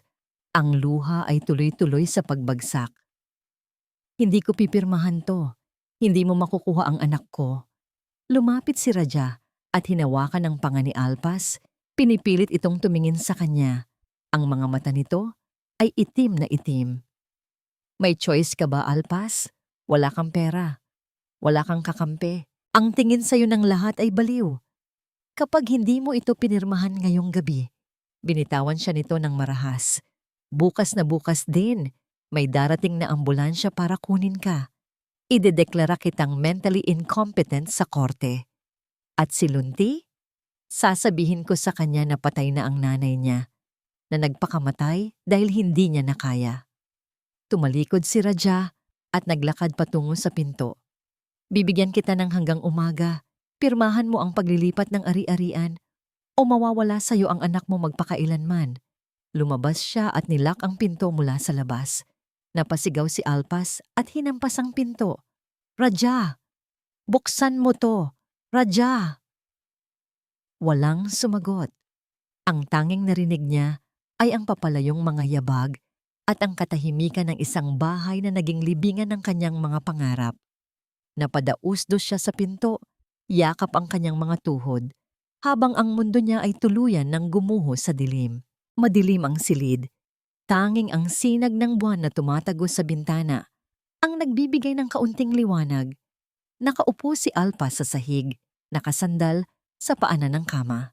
Sa kanyang harapan, nakalatag ang mga dokumentong iniwan ni Raja, ang deed of absolute sale, ang child custody agreement, at sa tabi ng mga papel, isang mamahaling ballpen na ginto. Ito na ba ang katapusan? Ang mga salita ni Raja ay paulit-ulit na umaalingaw-ngaw sa kanyang isipan, parang sirang plaka. Baliw. Walang kakampi. Mawawala sa iyo ang anak mo. Kinuha ni Alpas ang ballpen. Mabigat ito sa kanyang kamay. Kung pipirmahan niya ito, matatapos na ang gulo. Ibibigay niya ang lahat ng yaman, ang lahat ng pinaghirapan ng kanyang mga magulang, para lang sa pangakong makikita niya pa si Lunti. Kahit na sa likod lang ng rehas ng isang guest house, kahit na bilang isang bilanggo, inilapit niya ang dulo ng ballpen sa papel. Nanginginig ang kanyang kamay. Ang tinta ay halos dumampi na sa signer's line. Ngunit bigla, isang alaala ang sumagi sa kanyang isipan. Isang boses na matagal na niyang hindi naririnig, ngunit kailanman ay hindi niya nakalimutan. Ang boses ng kanyang ina, si Gunita. Alpas, alam mo ba kung bakit iyan ang ipinangalan ko sa'yo? Hindi Maria, hindi Sofia, kundi Alpas. Ang ibig sabihin nito ay paglaya. ang kumawala sa hawla. Anak, tandaan mo, ang babae ay maaring masugatan, maaaring madapa. Pero ang dugong nananalaytay sa atin ay hindi dugo ng alipin. Tayo ay lumalaban. Tayo ay umaalpas. Napahinto si Alpas. Tiningnan niya ang kanyang sariling refleksyon sa salamin ng bintana. Ang babaeng nakikita niya ay mugto ang mata, magulo ang buhok, at mukhang talunan. Pero, iyon ba talaga siya? Kung pipirmahan niya ito, hindi niya nililigtas si Lunti. Hinahayaan niya lang na lumaki ang kanyang anak sa puder ng isang halimaw. Hinahayaan niyang manalo ang kasamaan. At anong klaseng ina ang susuko nang walang laban? Binitawan niya ang ballpen. Gumulong ito sa sahig. Hindi, bulong niya sa sarili. Hindi ako pipirma. Sa sandaling iyon, narinig niya ang isang mahinang kaluskos sa pinto. Nanigas si Alpas. Bumukas ba si Raja o ang gwardyang si Nurse Hilda? Aatras sana siya sa dilim, ngunit nakita niya ang dahan-dahang pag-ikot ng seradura. Hindi ito marahas, maingat, dahan-dahan, click. Bumukas ang pinto ng bahagya. Isang pamilyar na anino ang pumasok, mabilis at tahimik. Yaya? Bulong ni Alpas, hindi makapaniwala. Si Yaya Payapa. Ang matanda ay may dalang maliit na flashlight at nakasuot ng itim na jacket. Mabilis nitong isinara ang pinto at nilak ulit. Senyas ni Yaya, ang daliri sa tapat ng labi. Tulog na ang higanting nurse sa labas. Nilagyan ko ng pampatulog ang kape niya kanina. Napaluha si Alpas at niyakap ng mahigpit ang matanda. Yaya, akala ko iniwan niyo na ako. Akala ko mag-isa na lang ako. Hinding-hindi kita iiwan, Hija. Pinalaki kita. Kilala kita. Alam kong hindi ka baliw. Bulong ni Yaya Payapa habang hinahaplos ang likod ni Alpas. Narinig ko ang lahat. Narinig ko ang sigawan niyo kanina. Alam ko na ang demonyong tinatago ng asawa mo. Kumalas si Yaya sa yakap at may kinapa sa malalim na bulsa ng kanyang palda. Inilabas niya ang isang lumang cellphone, isang modelong dikipad pa at isang maliit na supot ng pera. Ito lang ang naipon ko, Alpas. At itong cellphone na ito, tinago ko noon pa. Walang GPS to. Hindi ito matatrack ni Raja. Kinuha ni Alpas ang telepono. Parang ginto ang bigat nito sa kanyang palad. Ito ang kanyang koneksyon sa labas. Ito ang kanyang sandata. Anong gagawin natin, Yaya? Nakabantay silang lahat. Bukas ng umaga, kapag hindi ko ito pinirmahan. Tiningnan ni Alpas ang mga dokumento sa sahig. Huwag kang pipirma. Matigas na sabi ni Yaya. May paraan pa. Alalahanin mo, sino ang nagpadala sa'yo ng mensahe noon? Ang nagbabala sa'yo? Tama. Ang unknown number. Ang taong unang nakaalam ng plano ni Raja. Binuhay ni Alpas ang lumang telepono. Ang liwanag ng screen ay nakakasilaw sa dilim. Nanginginig ang kanyang mga daliri habang isa-isa niyang pinipindot ang mga numero. Kabisado niya ito. Paulit-ulit niya itong tinititigan noong mga nakaraang araw bago kinuha ni Raja ang kanyang cellphone. Tut, tut, tut. Nagri-ring. Bawat ring ay parang tibok ng puso ni Alpas. Sagutin mo. Parang awa mo na. Sagutin mo. Sa ikatlong ring, tumigil ang tunog. May sumagot. Walang nagsalita sa kabilang linya. Tahimik. Naghihintay. Hello? Bulong ni Alpas. Ang boses ay basag sa kaba. Ako ito. Si Alpas de Leon. Tulungan mo ako. Alam kong alam mo ang totoo. Ilang segundong katahimikan. Halos marinig ni Alpas ang paghinga sa kabilang linya. At pagkatapos, isang boses ang nagsalita. Isang boses ng matandang lalaki, pamilyar, magalang, at puno ng lungkot. Matagal ko nang hinihintay ang tawag mo, Senyorita Alpas. Nanlaki ang mga mata ni Alpas. Kilala niya ang boses na yon. Mang Ben? Si Mang Ben, ang dating loyal na sekretarya at kanang kamay ng kanyang ama. Sa loob ng 30 taon, ang taong bigla na lang nawala at nagretiro matapos mamatay ang kanyang ama at maupo si Raja sa pwesto. Ako nga po, senyorita, sagot ng matanda. Ang boses ay nanginginig din sa emosyon. Patawarin niyo ako kung na ngayon lang ako naglakas loob, pero hawak ko ang susi. Hawak ko ang katotohanan tungkol sa pagkamatay ng ama ninyo at ang baho ng asawa ninyo. Napahawak si Alpas sa braso ni Yaya Payapa. Anong ibig mong sabihin, Mang Ben? Hindi simpleng atake sa puso ang ikinamatay ni Don Ricardo. Senyorita, pagbubunyag ni Mang Ben, at bago siya nawala, may ininstall siyang recording system sa kanyang opisina sa loob ng Villa Esmeralda. Sa silid na ginawang opisina ni Raja ngayon, nandoon ang ebidensya, nandoon ang lahat, ang silid aklatan, ang lugar kung saan naririnig niya ang tawag, ang lugar kung saan siya naghalongkat. Nasa likod ng painting ng ama niyo, senyorita, may vault doon. At ang device? Posibleng nire-record pa nito ang lahat hanggang ngayon kung hindi ito nadidiskubre ni Raja. Isang kislap ng pag-asa ang sumindi sa dibdib ni Alpas. Isang recording. Ang pag-amin ni Raja, iyon ang kailangan niya. Mang Ben, nakakulong ako. Hindi ako makakalabas, sabi ni Alpas desperada. Huwag kayong mag-alala, sagot ni Mang Ben. Papunta na ako dyan, pero kailangan ninyong makuha ang recording bago dumating ang mga pulis. Dahil kung wala iyon, si Raja ang mananalo. Kaya niyo ba, senyorita? Tumingin si Alpas kay Yaya Payapa. Tumango ang matanda, hawak ang isang mabigat na candle holder na gawa sa tanso. Handa itong lumaban. Tumingin si Alpas sa pinto, kung saan sa labas ay natutulog ang kanyang bantay at ang asawang demonyo.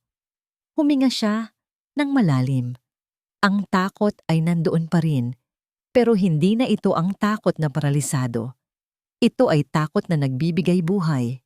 Oh, Mang Ben, sagot ni Alpas. Ang boses ay matatag at puno ng apoy. Gagawin ko, para sa anak ko, para sa ama ko. Tatapusin ko ito ngayong gabi. Parang naglalakad sa ibabaw ng manipis na yelo, sina Alpas at Yaya Payapa. Dahan-dahan nilang binuksan ang pinto ng kwarto. Sa pasilyo, nakaupo sa isang silya si Nurse Hilda. Ang ulo ay nakayuko sa kanyang dibdib. Humihilik ng malakas dahil sa pampatulog na inihalo ni Yaya sa kape nito. Ngunit kahit tulog ang dambuhalang bantay, ang panganib ay nasa bawat sulok ng Villa Esmeralda. Bantayan mo ang hagdan, bulong ni Alpas kay Yaya. Ang kanyang boses ay halos hindi marinig. Kapag nagising siya o kapag lumabas si Raja. Ako ang bahala, matapang na sagot ng matanda. Hawak pa rin ang mabigat na tansong candle holder. Sa mga mata ni Yaya Payapa, wala nang takot. Tanging determinasyon na protektahan ang batang pinalaki niya. Tumakbo ka na. Kunin mo ang kailangan mong kunin. Tumango si Alpas. Hinubad niya ang kanyang tsinelas para hindi lumikha ng ingay. Nakapaa, tinakbo niya ang mahabang pasilyo patungo sa hagdanan. Ang sahig na gawa sa nara ay malamig sa kanyang mga talampakan, ngunit hindi niya ito ininda. Ang isip niya ay nakatuon lang sa iisang misyon, ang silid aklatan. Bawat hakbang pababa ay parang paglusong sa impyerno. Ang buong bahay ay balot ng dilim.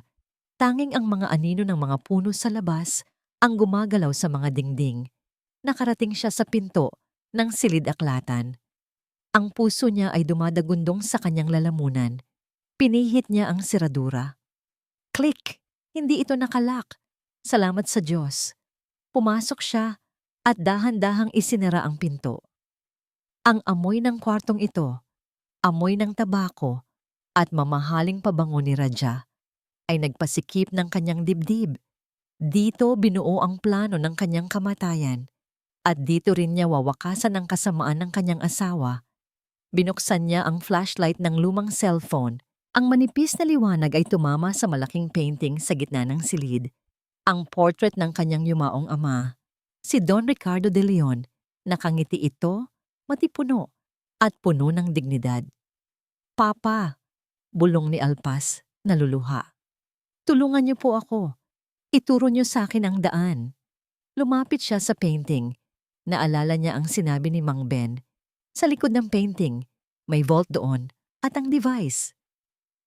Kinapa niya ang gilid ng mabigat na frame, maalikabok. Sinubukan niyang hilahin ito, pero nakapako ito ng maigi sa dingding. Paano to? Bulong niya sa sarili. Nagsisimula ng magpanik. Nasaan ang switch? Kinapa niya ang likod ng frame, ang dingding, ang bawat ukit ng kahoy. Wala. Ang oras ay tumatakbo. Anumang sandali, maaring magising si Raja. Anumang sandali, maaring bumukas ang pinto. Biglang may narinig siyang kalabog mula sa itaas.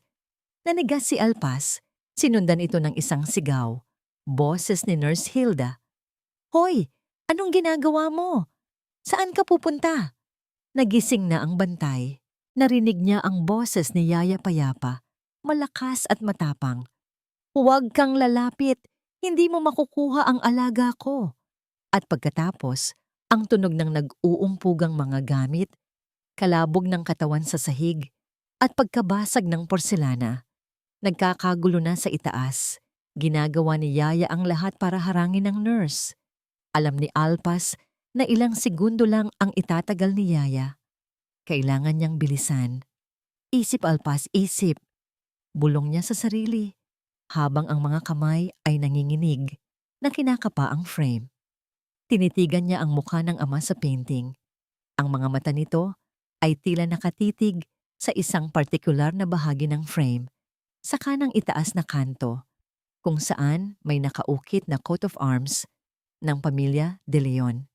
Isang leon na may hawak na susi. Biglang bumalik ang isang alaala. Noong bata pa siya, nakita niya noon ang ama niya na pinipindot ang ukit na yon bago siya nito pagalitan dahil sa pagpasok ng walang paalam. Agad na inakyat ni Alpas ang isang silya. Inabot niya ang ukit ng leon. Ang kanyang mga daliri ay basa ng pawis at nanginginig. Pinindot niya ang mata ng leon. Walang nangyari. Parang awa niyo na. Dasal niya. Gumana ka. Pinindot niya ulit, mas madiin, gamit ang dalawang hinlalaki. Click. Isang mahinang tunog ng mekanismo ang umugong. Ang mabigat na painting ay bahagyang umangat at bumukas ng kusa. Parang isang pinto. Sa likod nito ay isang wall safe na nakabukas. At sa tabi nito, isang maliit na itim na device na may kumukurap na pulang ilaw. Ang recording device. Buhay pa ito. Gumagana pa ito. Mabilis pa sa kidlat, dinampot ni Alpas ang device. Maliit lang ito. Kasya sa kanyang palad, pero alam niyang ito ang bigat ng kanyang kalayaan. Sa sandaling iyon, narinig niya ang isang malakas na sigaw mula sa itaas. Bitawan mo ako, matandang hukluban. Boses ni Raja. Sinundan ito ng isang blag. Tunog ng katawang bumagsak sa hagdan. Yaya! Sigaw ng isip ni Alpas. Gusto niyang tumakbo palabas para tulungan si Yaya, pero narinig niya ang mabibigat na yabag ni Raja na mabilis na bumababa ng hagdan, papunta ito dito. Alpas! Alam kong nandyan ka! Sigaw ni Raja. Ang boses ay puno ng demonyong galit. Wala nang oras para lumabas. Masasalubong niya ito sa pinto. Trap siya. Mabilis niyang ibinalik ang painting sa pwesto, pero hindi ito sumara ng maayos. Nakaawang ito ng kaunti. Bahala na. Lumingon siya sa paligid. Saan siya magtatago? Sa ilalim ng mesa? Sa likod ng sofa? Masyadong open. Ang malaking kurtina sa may beranda. Makapal iyon at gawa sa velvet. Tumakbo siya at sumiksik sa likod ng kurtina. Yakap-yakap ang recording device sa kanyang dibdib. Pinilit niyang pigilan ang kanyang paghinga. Ang kanyang puso ay parang sasabog sa lakas ng tibok. Blag! Bumukas ang pinto ng silid-aklatan ng padabog. Pumasok si Raja. Hinihingal. Galit na galit. Lumabas ka, Alpas, sabi nito. Ang boses nito ay mababa. Nanggigigil. Huwag mo nang patagalin to. Tapos na ang laro. Walang sumagot. Ang tanging naririnig sa kwarto ay ang mabigat na paghinga ni Raja at ang tunog ng ulan na nagsisimula nang bumuhos sa labas. Nasilip ni Alpas mula sa maliit na siwang ng kurtina ang anino ng asawa. May hawak itong baril, isang makintab na revolver. Naglakad si Raja papunta sa gitna ng kwarto. Inikot nito ang tingin. "Akala mo ba matatakasan mo ako?" Sigaw nito. "Wala kang mapupuntahan. Ang buong bahay na ito ay akin. Ang mga pulis akin. Ang anak mo akin." Nang mabanggit ang anak, napapikit si Alpas. "Lunti, ililigtas kita." Huminto si Raja sa tapat ng painting. Napansin nito ang nakaawang na frame. Tumawa ito ng mahina. Isang tawang nakakabaliw. "Ah, nahanap mo pala ang laruan ng daddy mo," sabi nito. Hinahaplos ang painting. Matalino, pero hindi sapat. Biglang itinalikod ni Raja ang painting at nakitang wala na doon ang device. "Nasaan?" Sigaw nito, sabay sipa sa silya na tinuntungan kanina ni Alpas. "Ilabas mo yan." Nagsimulang magwala si Raja. Itinumba nito ang mga bookshelf. Hinagis ang mga vase. Pinunit ang mga dokumento sa mesa. Bawat kalabog ay nagpapatalon sa puso ni Alpas. Palapit na ito, nang palapit sa kanyang pinagtataguan. Nasa tapat na ito ng bintana, 1 metro na lang ang layo mula sa kurtina. Naaamoy na ni Alpas ang alak at pawis mula sa katawan ni Raja. Nakikita na niya ang dulo ng sapatos nito. "Alam kong nandyan ka," bulong ni Raja. Itinutok nito ang baril sa kurtina. Ipinikit ni Alpas ang kanyang mga mata at naghanda sa katapusan. Hinigpitan niya ang hawak sa device. Kung mamamatay man siya, sisiguraduhin niyang makikita ng mga pulis ang device na hawak niya. Kakabitin na sana ni Raja ang gatilyo nang biglang, "Wey! Wow! Wey! Wow!" Ang sirena ng mga pulis. Hindi lang isa, marami. At nasa tapat na sila ng gate. Natigilan si Raja. Lumingon ito sa bintana. Sa likod mismo ng kurtinang pinagtataguan ni Alpas.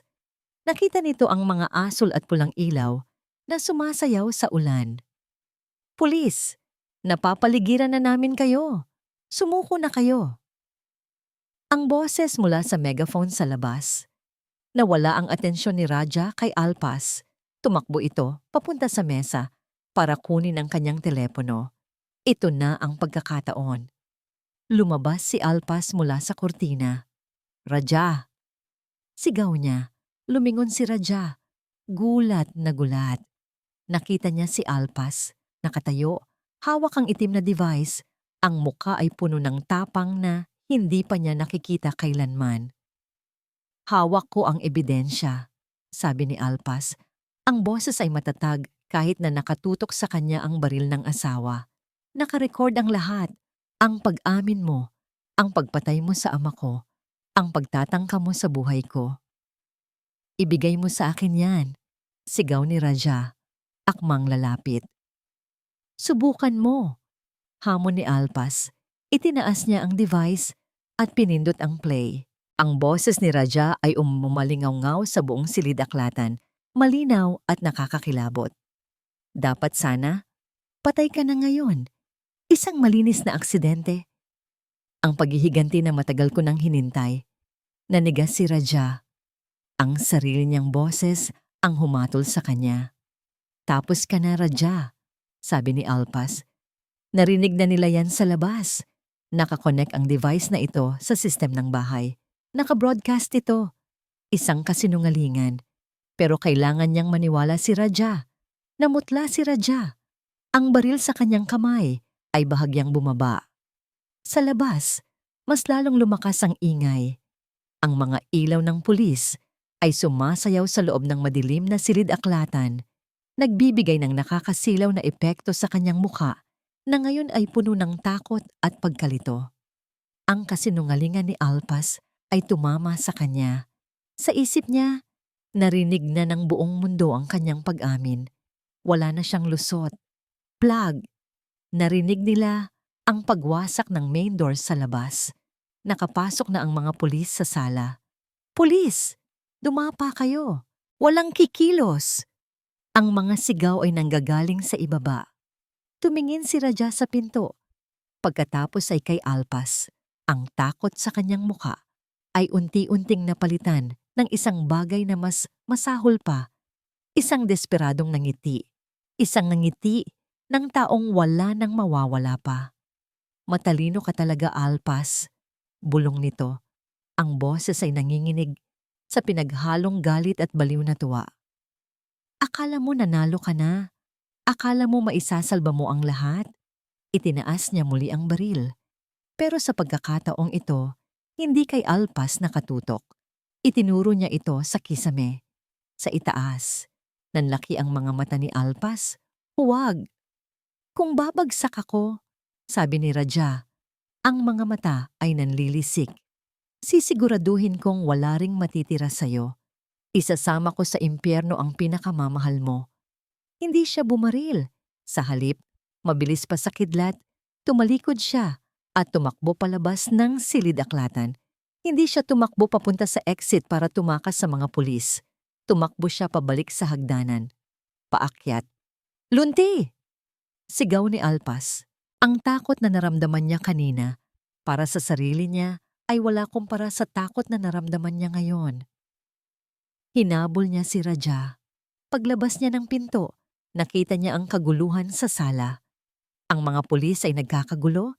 Inaaresto si Nurse Hilda na nakahandusay sa sahig. Tulog pa rin. Nakita rin niya si Yaya Payapa, nakaupo sa isang sulok. Duguan ng noo, pero gising, itinuturo ang hagdanan sa mga pulis. Sa taas! Pumunta siya sa taas! Sigaw ni Yaya. Tumakbo si Alpas paakyat ng hagdan. Ang kanyang mga paa ay parang may pakpak. Raja, wag ang anak ko. Parang awa mo na. Nasa dulo na ng pasilyo si Raja. Nasa tapat na siya ng kwarto ni Lunti. Daddy? Narinig ni Alpas ang maliit na boses ng kanyang anak mula sa loob. Binuksan ni Raja ang pinto ng padabog. Huwag!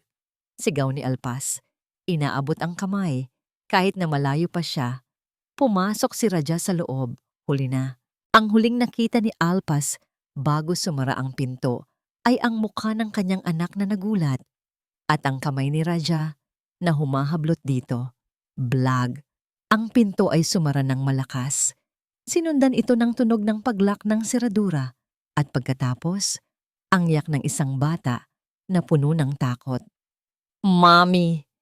Dumating si Alpas sa tapat ng pinto at kinalampag ito ng buong lakas. Raja, buksan mo to. Huwag mong idamay ang bata. Ako ang harapin mo, Raja. Walang sumagot, kundi ang iyak ni Lunti at ang malademonyong tawa ni Raja mula sa loob. Sa likuran ni Alpas, nagdatingan ng mga nakaunipormeng pulis, nakatutok ang mga baril sa pinto. Mrs. Zamora, tumabi kayo. Sigaw ng isang opisyal. Hostage situation ito. Napaupo si Alpas sa sahig, nakasandal sa pinto ng kwarto ng kanyang anak. Ang ebidensya ay nasa kamay na niya, pero ang puso niya ay nasa loob, hawak ng demonyo. Ang gabi ay hindi pa tapos, at ang pinakamatinding laban ay nagsisimula pa lang. Ang pasilyo sa ikalawang palapag ng Villa Esmeralda ay naging isang war zone. Napapalibutan ng mga miyembro ng SWAT team ang pinto ng kwarto ni Lunti. Ang kanilang mga mahahabang baril ay nakatutok, handang magpaputok sa anumang hudyat. Ang mga ilaw mula sa kanilang mga tactical gear ay sumasayaw sa dingding, nagbibigay ng nakakasilaw at magulong anino. Ngunit sa gitna ng kaguluhang ito, ang mundo ni Alpas ay tumigil. Nakaluhod siya sa sahig, ilang metro mula sa pinto. Pinipigilan ng isang opisyal ng pulis na lumapit. Ma'am, please, umatras kayo. Delikado. Utos ng opisyal. Anak ko yan. Anak ko ang nasa loob. Sigaw ni Alpas. Ang luha ay walang tigil sa pagtulo. Ang bawat segundong lumilipas ay parang isang patalim na humihiwa sa kanyang puso. Mula sa loob ng kwarto, narinig nila ang boses ni Raja. Hindi na ito ang boses ng makapangyarihang negosyante. Ito ay boses ng isang taong nawala na sa katinuan basag, galit, at desperado. Walang lalapit! Sasabugin ko ang ulo ng batang ito. I swear to God, isasama ko siya. Sinundan ito ng yak ni Lunti. Daddy, masakit po. Daddy, stop! Tumahimik ka. Sigaw ni Raja sa bata. Huwag kang umiyak. Huwag kang maging mahina. Gaya ng lolo mo. Nanigas si Alpas. Gaya ng lolo mo. Doon niya napagtanto ang lahat. Si Raja ay hindi lang naghihiganti. Siya ay nagre-relieve ng kanyang trauma. Sa sandaling ito, hindi niya nakikita si Lunti bilang anak niya. Nakikita niya ang kanyang sarili. Ang batang Raja na nawalan ng ama. Ang batang Raja na puno ng takot. At sa kanyang baluktot na isipan, ang tanging paraan para iligtas si Lunti mula sa kahihiyan ng pagbagsak ng kanyang ama ay ang tapusin ang lahat. Tiningnan ni Alpas ang commander ng SWAT team. Itinaas nito ang kamay, nagbibigay ng senyas. Handa na silang pasukin ang kwarto. Huwag! Pigil ni Alpas. Kumawala siya sa pagkakahawak ng pulis at humarang sa pinto. Huwag kayong magpaputok. Tatamaan ang anak ko. Mrs. Zamora, hindi na siya nakikinig sa negosasyon. Kailangan na naming... Ako! Putol ni Alpas. Pinunasan niya ang kanyang mga luha. Ang takot sa kanyang mukha ay napalitan ng isang bakal na determinasyon. Ako ang kakausap sa kanya. Kilala ko siya. Alam ko kung paano siya pasusukuin. Nagduda ang commander, pero nang makita ang apoy sa mga mata ng ina, dahan-dahan itong tumango. Bibigyan kita ng 2 minuto. Pagkatapos noon, papasok na kami. Huminga ng malalim si Alpas. Lumapit siya sa pinto. Inilapat niya ang kanyang palad sa malamig na kahoy na para bang gusto niyang damayan ng anak na nasa kabilang ibayo. Raja, tawag niya. Ang boses niya ay hindi sumisigaw. Kalmado ito, matatag, ngunit puno ng emosyon. Alam kong naririnig mo ako. Katahimikan mula sa loob. Maging ang yak ni Lunti ay humina. Alam ko na ang kwento ng ama mo, Raja. Patuloy ni Alpas. Nakita ko ang litrato. Alam ko kung gaano mo siya kamahal. At alam ko kung gaano kasakit noong nakita mo siyang wala ng buhay. Wala kang alam. Sigaw ni Raja mula sa loob. Pero ang boses niya ay nanginginig na. Pinatay siya ng ama mo. Ninakaw niya ang lahat sa amin. Siguro nga nagkaroon ng pagkakamali noon. Sagot ni Alpas. Pinipili ng maigi ang kanyang mga salita. Pero Raja, tingnan mo ang ginagawa mo ngayon. Tingnan mo ang batang hawak mo. Si Lunti yan, ang anak natin.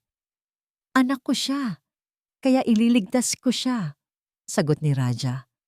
Hindi ko hahayaang lumaki siyang walang ama. Hindi ko hahayaang danasin niya ang kahihiyan-hiyan na dinanas ko. Mas mabuti pang matapos na kami dito nang magkasama. Yan ba talaga ang gusto mo? Hamon ni Alpas. Idinikit ang noo sa pinto. Ang maging dahilan ng pagkamatay ng sarili mong anak? Raja, galit na galit ka sa ama ko dahil sinira niya ang buhay mo. Pero kung itutuloy mo yan, ikaw ang magiging kontrabida sa kwento ni Lunti. Narinig niya ang mabigat na paghinga ni Raja sa kabilang pinto. Gusto mong maging biktima, Raja. Pero ngayon, ikaw na ang berdugo. Diin ni Alpas. Huwag mong gawing bangungot ang huling sandali ni Lunti. Huwag mong iparamdam sa kanya ang takot na naramdaman mo noong bata ka. Maging ama ka sa kanya, Raja. Kahit sa huling pagkakataon, maging ama ka. Isang mahabang katahimikan. Daddy? Narinig nila ang maliit na boses ni Lunti. Takot na po ako. Sa loob ng kwarto, nakita ni Raja ang kanyang sarili sa salamin ng cabinet habang hawak ang baril sa ulo ng sariling anak. Nakita niya ang luha sa mga mata ni Lunti, ang parehong mga mata na nakita niya sa salamin noong siya ay bata pa. Biglang gumuho ang kanyang mundo. Ang galit ay napalitan ng pandidiri sa sarili. Sa labas, naramdaman ng commander na ito na ang tamang oras. Go! Go! Go! Flag! Winasak ng SWAT team ang pinto. Pumasok si Alpas kasunod nila, hindi ininda ang panganib. Ang tumambad sa kanila ay isang eksena na hindi nila inaasahan. Nakaluhod si Raja sa gitna ng kwarto, yakap-yakap si Lunti ng mahigpit. Ang baril ay nasa sahig na, malayo sa kanya. Umiiyak siya, hindi iyak ng galit, kundi hagulgol ng isang taong wasak na wasak. Patawad, patawad. Paulit-ulit na bulong ni Raja sa buhok ng anak. Mabilis na kumilos ang mga pulis. Hinila nila si Raja palayo kay Lunti at idinapa sa sahig. Lunti! Sigaw ni Alpas. Tumakbo ang bata papunta sa kanya. Sinalubong niya ito ng yakap na kasing higpit ng mundo. Binuhat niya ito, ibinaon ang mukha ng anak sa kanyang leeg para hindi nito makita ang nangyayari sa ama. Mami, si Daddy. Iyak ni Lunti. Shh! Andito na si Mami. Ligtas ka na. Bulong ni Alpas habang ang mga luha ng ginhawa ay bumabaha sa kanyang mukha. Sa sahig, habang pinoposasan ng mga pulis, itinaas ni Raja ang kanyang ulo. Ang kanyang mga mata, na kanina ay puno ng demonyo, ngayon ay puno na ng kawalan. Wala ng yabang, wala ng maskara. Isa na lang siyang talunang lalaki na sinira ng sarili niyang multo. Nagkatama ang paningin nila ni Alpas.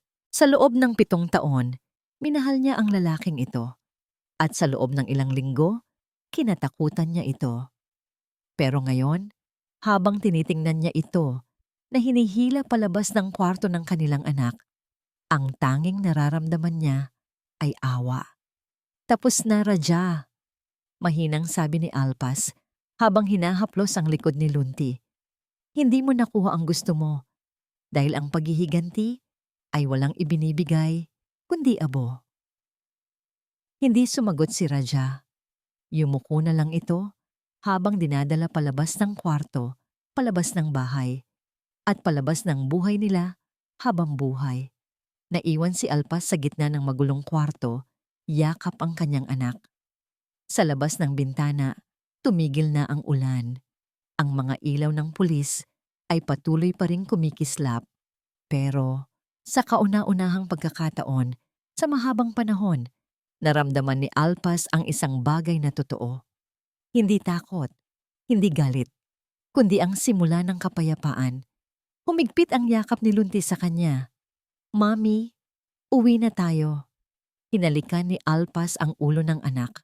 Tumingin siya sa paligid ng Villa Esmeralda, ang bahay na naging kulungan niya. Oo, anak, sagot niya. Uuwi na tayo, pero hindi dito. Maghahanap tayo ng totoong tahanan. Lumipas ang 1 linggo mula noong gabing iyon, ang gabing halos mawala ang lahat kay Alpas. Ang Villa Esmeralda, na dati saksi sa mga mararangyang party at peking ngiti, ay tahimik na ngayon. Pero hindi ito ang nakakatakot na katahimikan ng isang libingan. Ito ang katahimikan pagkatapos ng isang malakas na bagyo. Malinis, payapa. Nakatayo si Alpas sa harap ng maraming mikropono. Nasa labas sila ng presinto kung saan kakasuhan si Raja. Ang mga flash ng kamera ay walang tigil, nakakasilaw, parang kidlat. Dati, ang liwanag na ito ay nakakatakot sa kanya. Dati, nagtatago siya sa likod ni Raja. Pero ngayon, siya na ang nakatayo sa unahan. Mag-isa, ngunit buo. Mrs. Zamora! Mrs. Zamora! Sigaw ng isang reporter. Totoo ba ang sinabi ng abogado ng asawa niyo na may mental instability kayo, kaya gawa-gawa lang ang lahat? Huminga ng malalim si Alpas. Tiningnan niya ang reporter ng diretso sa mata. Una sa lahat, panimula niya, ang boses ay kalmado at malinaw. Walang bahid ng panginginig. Huwag niyo na akong tawaging Mrs. Zamora. Ang pangalan ko ay Alpas de Leon. Tumahimik ang mga reporter. Matagal akong nanahimik, patuloy ni Alpas. Matagal akong nagtago sa anino ng isang kasinungalingan. Sinubukan nilang palabasin na ako ay baliw, na ako ay mahina. Pero ang katotohanan ay parang tubig. Kahit anong pilit mong ibaon, Hahanap at hahanap ito ng paraan para lumabas. Hinawakan niya ang kwintas na suot, ang laket na may picture ng kanyang ama. Si Raja Zamora ay hindi biktima. Siya ay isang taong nagpadaig sa kanyang nakaraan. At ako? Ako ang babaeng tumapos sa kanyang kahibangan. Hindi para sa paghihiganti, kundi para sa katarungan, para sa ama ko, at para sa anak ko. Tinalikuran niya ang mga kamera. Sa likod niya, naramdaman niya ang kamay ni Yaya Payapa na umaalalay. Tara na, Yaya. Bulong niya. Umuwi na tayo. Sa loob ng Villa Esmeralda, ang sala ay puno ng mga balikbayan box. Ang mga painting, ang mga vase, ang mga mamahaling dekorasyon na pinili ni Raja. Lahat ay nakatambak sa gilid, handa ng ibenta o ipamigay. Mami, dadalhin ko po ba ito? Lumapit si Lunti kay Alpas, hawak ang isang toy car na bigay ni Raja. Lumuhod si Alpas para magpantay sila ng anak. Hinaplos niya ang pisngi nito. May kirot sa puso niya. Paano niya ipapaliwanag sa isang paslit na ang ama nito ay isang halimaw? Anak, malamig na sabi ni Alpas, kung iyan ay nagpapasaya sa'yo, dalhin mo.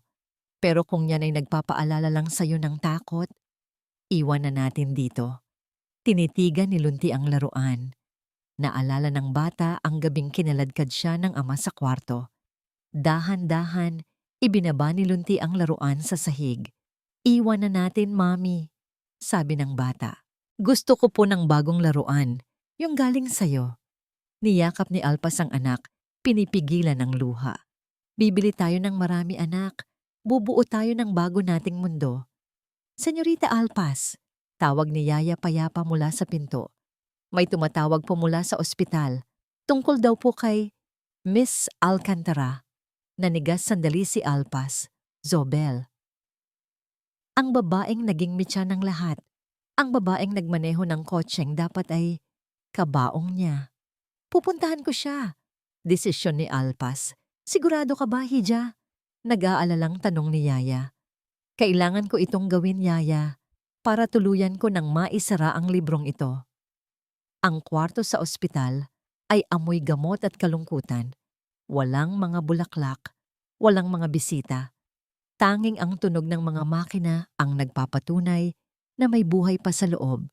Lumapit si Alpas sa kama. Nakahiga doon si Zobel, ang dating babaeng puno ng yabang na naglakad sa bahay niya na parang reyna, ay wala ng kibong ngayon. Nakadilat ang kanyang mga mata, pero nakatitig lang ito sa kisame. Walang emosyon, walang pagkilala. Isang vegetative state, sabi ng doktor. Buhay ang katawan, pero wala na ang diwa. Tinitigan siya ni Alpas. Walang galit na lumabas sa dibdib niya. Sa halip, isang malalim na awa ang naramdaman niya. Nakuha mo na ang gusto mo, Zobel. Bulong ni Alpas sa kawalan.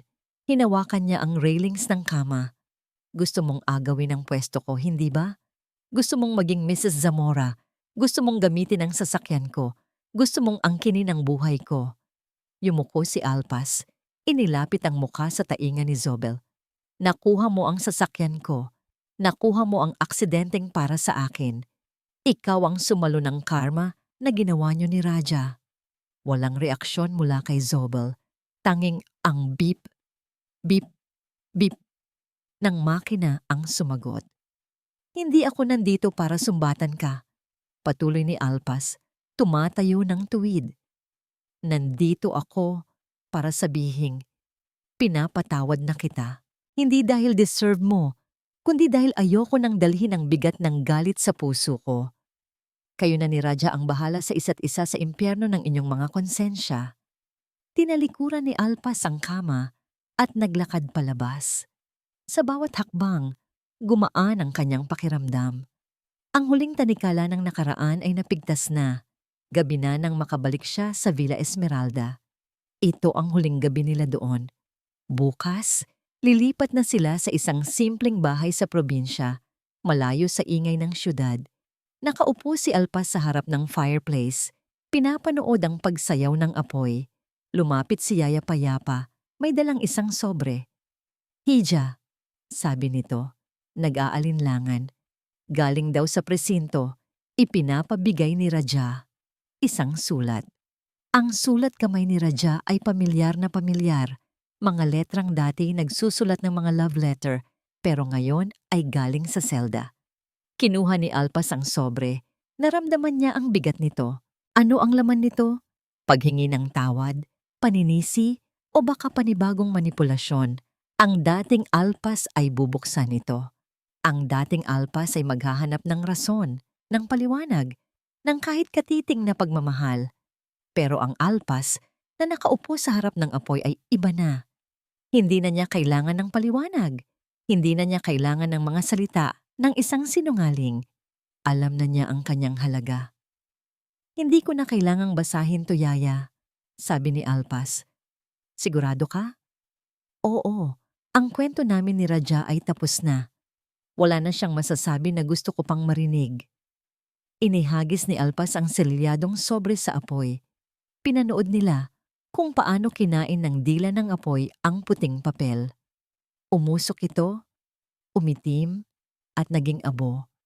Kasabay nitong natupok ang mga pangako, ang mga sakit, at ang mga alaala ng isang pag-ibig na puno ng lason. Humarap si Alpas, kayaya-payapa, at ngumiti. Isang ngiti na abot hanggang mata, totoo at payapa. Yaya, pakigising si Lunti ng maaga bukas. Utos niya ng malumanay. Gusto kong maabutan namin ang sunrise, bagong araw na. Masusunod, Hija. Masusunod. Naluluhang sagot ng matanda. Tumingin si Alpas sa bintana. Ang ulan ay tuluyan ng tumigil. Ang buwan ay nagpapakita na sa likod ng mga ulap. At sa kauna-unahang pagkakataon, ang Villa Esmeralda ay hindi na mukhang kulungan. Isa na lang itong bahay na iiwanan nila. Dahil ang tunay nilang tahanan ay nasa puso ng isa't isa. Isang taon. Mabilis lumipas ang panahon kapag ang puso ay payapa. Parang kailan lang, ang buhay ni Alpas ay isang madilim na bagyo ng panlilinlang at takot. Pero ngayon, habang pinupunasan niya ang counter ng kanyang maliit na coffee shop, ang tanging nararamdaman niya ay ang init ng umagang araw na tumatagos sa mga bintanang gawa sa cups. Kape Kalinaw. Iyan ang pangalan na nakaukit sa kahoy na karatula sa labas. Kalinao, kapayapaan. Ito ang bagay na akala niya ay hindi na niya mahahanap. Pero heto, nasa palad na niya. Kasing init ng tasa ng kapeng barako na hawak niya. Senyorita Alpas, ay mamalpas pala, masayang bati ni Yaya Payapa. Habang lumalabas mula sa kusina, may dalang tray ng bagong lutong bibingka. Ang amoy ng sunog na dahon ng saging at niyog ay humalo sa amoy ng kape. Napangiti si Alpas. Yaya naman, ilang beses ko bang sasabihin sa'yo? Alpas na lang, wala na tayo sa mansyon, wala na tayo sa mundo ng mga senyorita. Tumawa ang matanda, at ang tawa niya ay wala ng bahid ng pag-aalala. Ibang-iba sa Yaya Payapa na laging nakabantay sa pinto. Takot na may pumasok na demonyo. Ngayon, ang mga mata niya ay kumikislap sa tuwa. Nakasanayan lang, anak. Siya nga pala, dumarami na ang mga customers sa labas. Mukhang dinadayo na talaga ang Kape Kalinaw. Tumingin si Alpas sa labas. Ang maliit na garden cafe nila ay puno ng mga tao, mga lokal, mga turista, mga pamilyang nagtatawanan. Walang mga mamahaling chandelier, walang mga gintong kubyertos. Ang mga mesa ay gawa sa kawayan. Ang mga upuan ay yantok. Pero ang mga ngiti ng mga tao dito ay totoo. Walang nagkukunwari. Walang nagpapanggap. Dito, sa simpleng probinsya malapit sa dagat, natagpuan ni Alpas ang kanyang sarili. Malayo sa lungsod ng silangan, malayo sa anino ng Villa Esmeralda. Mami! Mami! Isang masiglang boses ang pumukaw sa kanyang atensyon. Mula sa hardin sa likod ng kafe, tumatakbo papalapit si Lunti. Ang anak niya na ngayon ay 6 na taong gulang na. Dati, sa mansyon, laging malinis si Lunti. Bawal madumihan, bawal maglaro sa lupa, parang isang manika sa estante. Pero ngayon, ang kanyang tuhod ay may putik, ang kanyang damit ay gusot, at ang kanyang mukha ay pawisan. Pero ang kanyang mga mata ay buhay na buhay. "Oh anak, dahan-dahan," saway ni Alpas, pero nakangiti siya habang lumuluhod para salubungin ang yakap ng anak. "Mommy, look! Tumubo na!" Sigaw ni Lunti. Iniabot ang isang maliit na paso na may usbong ng sunflower. Kinuha ito ni Alpas at tinitigan. "Ang galing naman ng hardinero ko. Sabi ko sa'yo, tutubo yan eh." Sabi po ni Lola Yaya, kailangan daw kausapin ang plants para lumaki silang happy. Kwento ni Lunti ng buong sigla. Kaya kinantahan ko po siya kanina. Niyakap ni Alpas ang anak. Inaamoy ang amoy araw nitong buhok. Sa bawat yakap, nararamdaman niya ang paghilom ng mga sugat ng nakaraan. Si Lunti ay hindi lumaki sa takot. Hindi siya naging biktima ng trauma ng ama niya. Siya ay lumalaki bilang si Lunti. Lunti ang pag-asa, puno ng buhay at pagmamahal. Naalala niya bigla si Raja. Nabalitaan niya mula sa balita na nasentensyahan na ito ng habambuhay na pagkakakulong. Wala nang apela, wala nang kawala. Minsan, naiisip niya kung nagsisisi ba ito, pero agad din niyang iwinawaksi ang isiping iyon. Hindi na niya responsibilidad ang konsensya ni Raja. Ang mahalaga ay ang ngayon. "Mami, bakit po kayo umiiyak?" tanong ni Lunti. Pinupunasan ang pisngi ni Alpas gamit ang kanyang maliliit at maduduming daliri. Nagulat si Alpas. Hindi niya namalayang tumulo na pala ang luha niya. "Wala ito, anak. Tears of joy lang. Masaya lang si Mami." "Dahil po ba sa sunflower?" Inosenteng tanong ng bata. Tumango si Alpas at hinalikan ang noo ng anak. "Oo, anak. Dahil sa sunflower. At dahil sa'yo. At dahil kay Yaya. Dahil sa lahat ng ito." Tumayo si Alpas at binuhat si Lunti. Mabigat na ito, pero masarap sa pakiramdam. Lumabas sila sa veranda ng kafe. Ang hangin mula sa dagat ay humahaplos sa kanilang balat. Sa di kalayuan, nakita niya ang paglubog ng araw. Hindi ito kasing drama ng mga sunset sa Villa Esmeralda na tinatanaw niya mula sa mataas na balkonahe. Pero ito ay payapa. Dati, akala ni Alpas, ang pangalan niya ay isang sumpa. Alpas, ang pagkawala, ang pagtakas. Akala niya, ang tadhana niya ay habang buhay na tumakbo palayo sa sakit. Pero ngayon, naiintindihan na niya, ang pag-alpas ay hindi lang pagtakas mula sa kulungan. Ito ay ang pagpapalaya sa sarili mula sa galit, sa takot, at sa pagnanais na maghiganti. Ang tunay na kalayaan ay ang kakayahang magpatawad, hindi para sa taong nanakit sa'yo, kundi para sa sarili mong kapayapaan. Nahanap na niya ang kanyang kalinaw. "Anak," bulong ni Alpas habang nakatingin sila sa dagat. "Tandaan mo ito, hindi mo kailangan ng malaking bahay o maraming laruan para maging masaya. Ang kailangan mo lang ay pusong marunong magmahal at isip na payapa." Sumandal si Lunti sa balikat niya. "I love you, Mommy."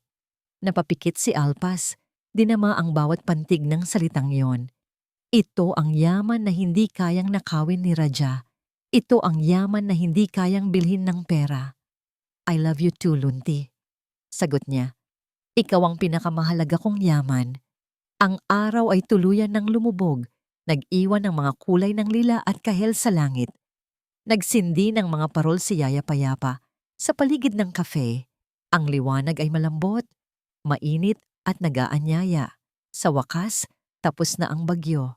At sa kape kalinaw, sa piling ng kanyang pamilya, nagsisimula pa lang ang pinakamagandang kabanata ng buhay ni Alpas. At dito po nagtatapos ang ating kwento, mga minamahal. Ang kwento ni Alpas, ni Raja, at ng walang hanggang pagmamahal ng isang ina. Ano nga ba ang aral na iniwan sa atin ng ang lason sa matamis na halik? Simple lang po.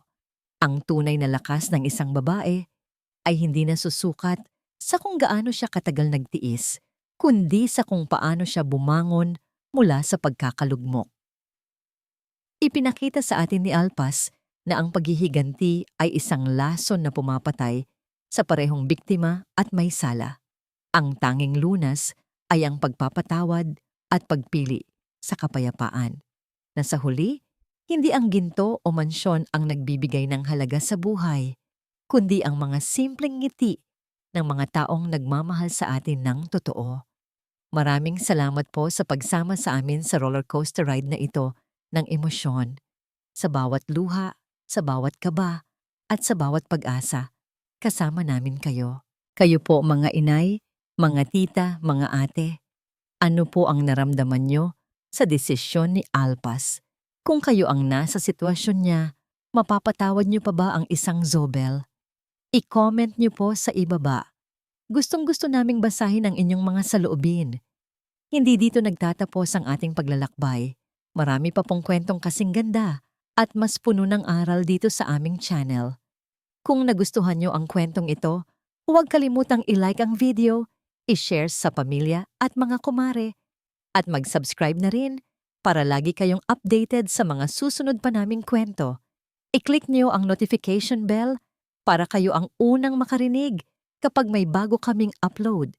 Pagpalain po kayo ng Panginoon, kayo at ang inyong buong pamilya. Hanggang sa muli.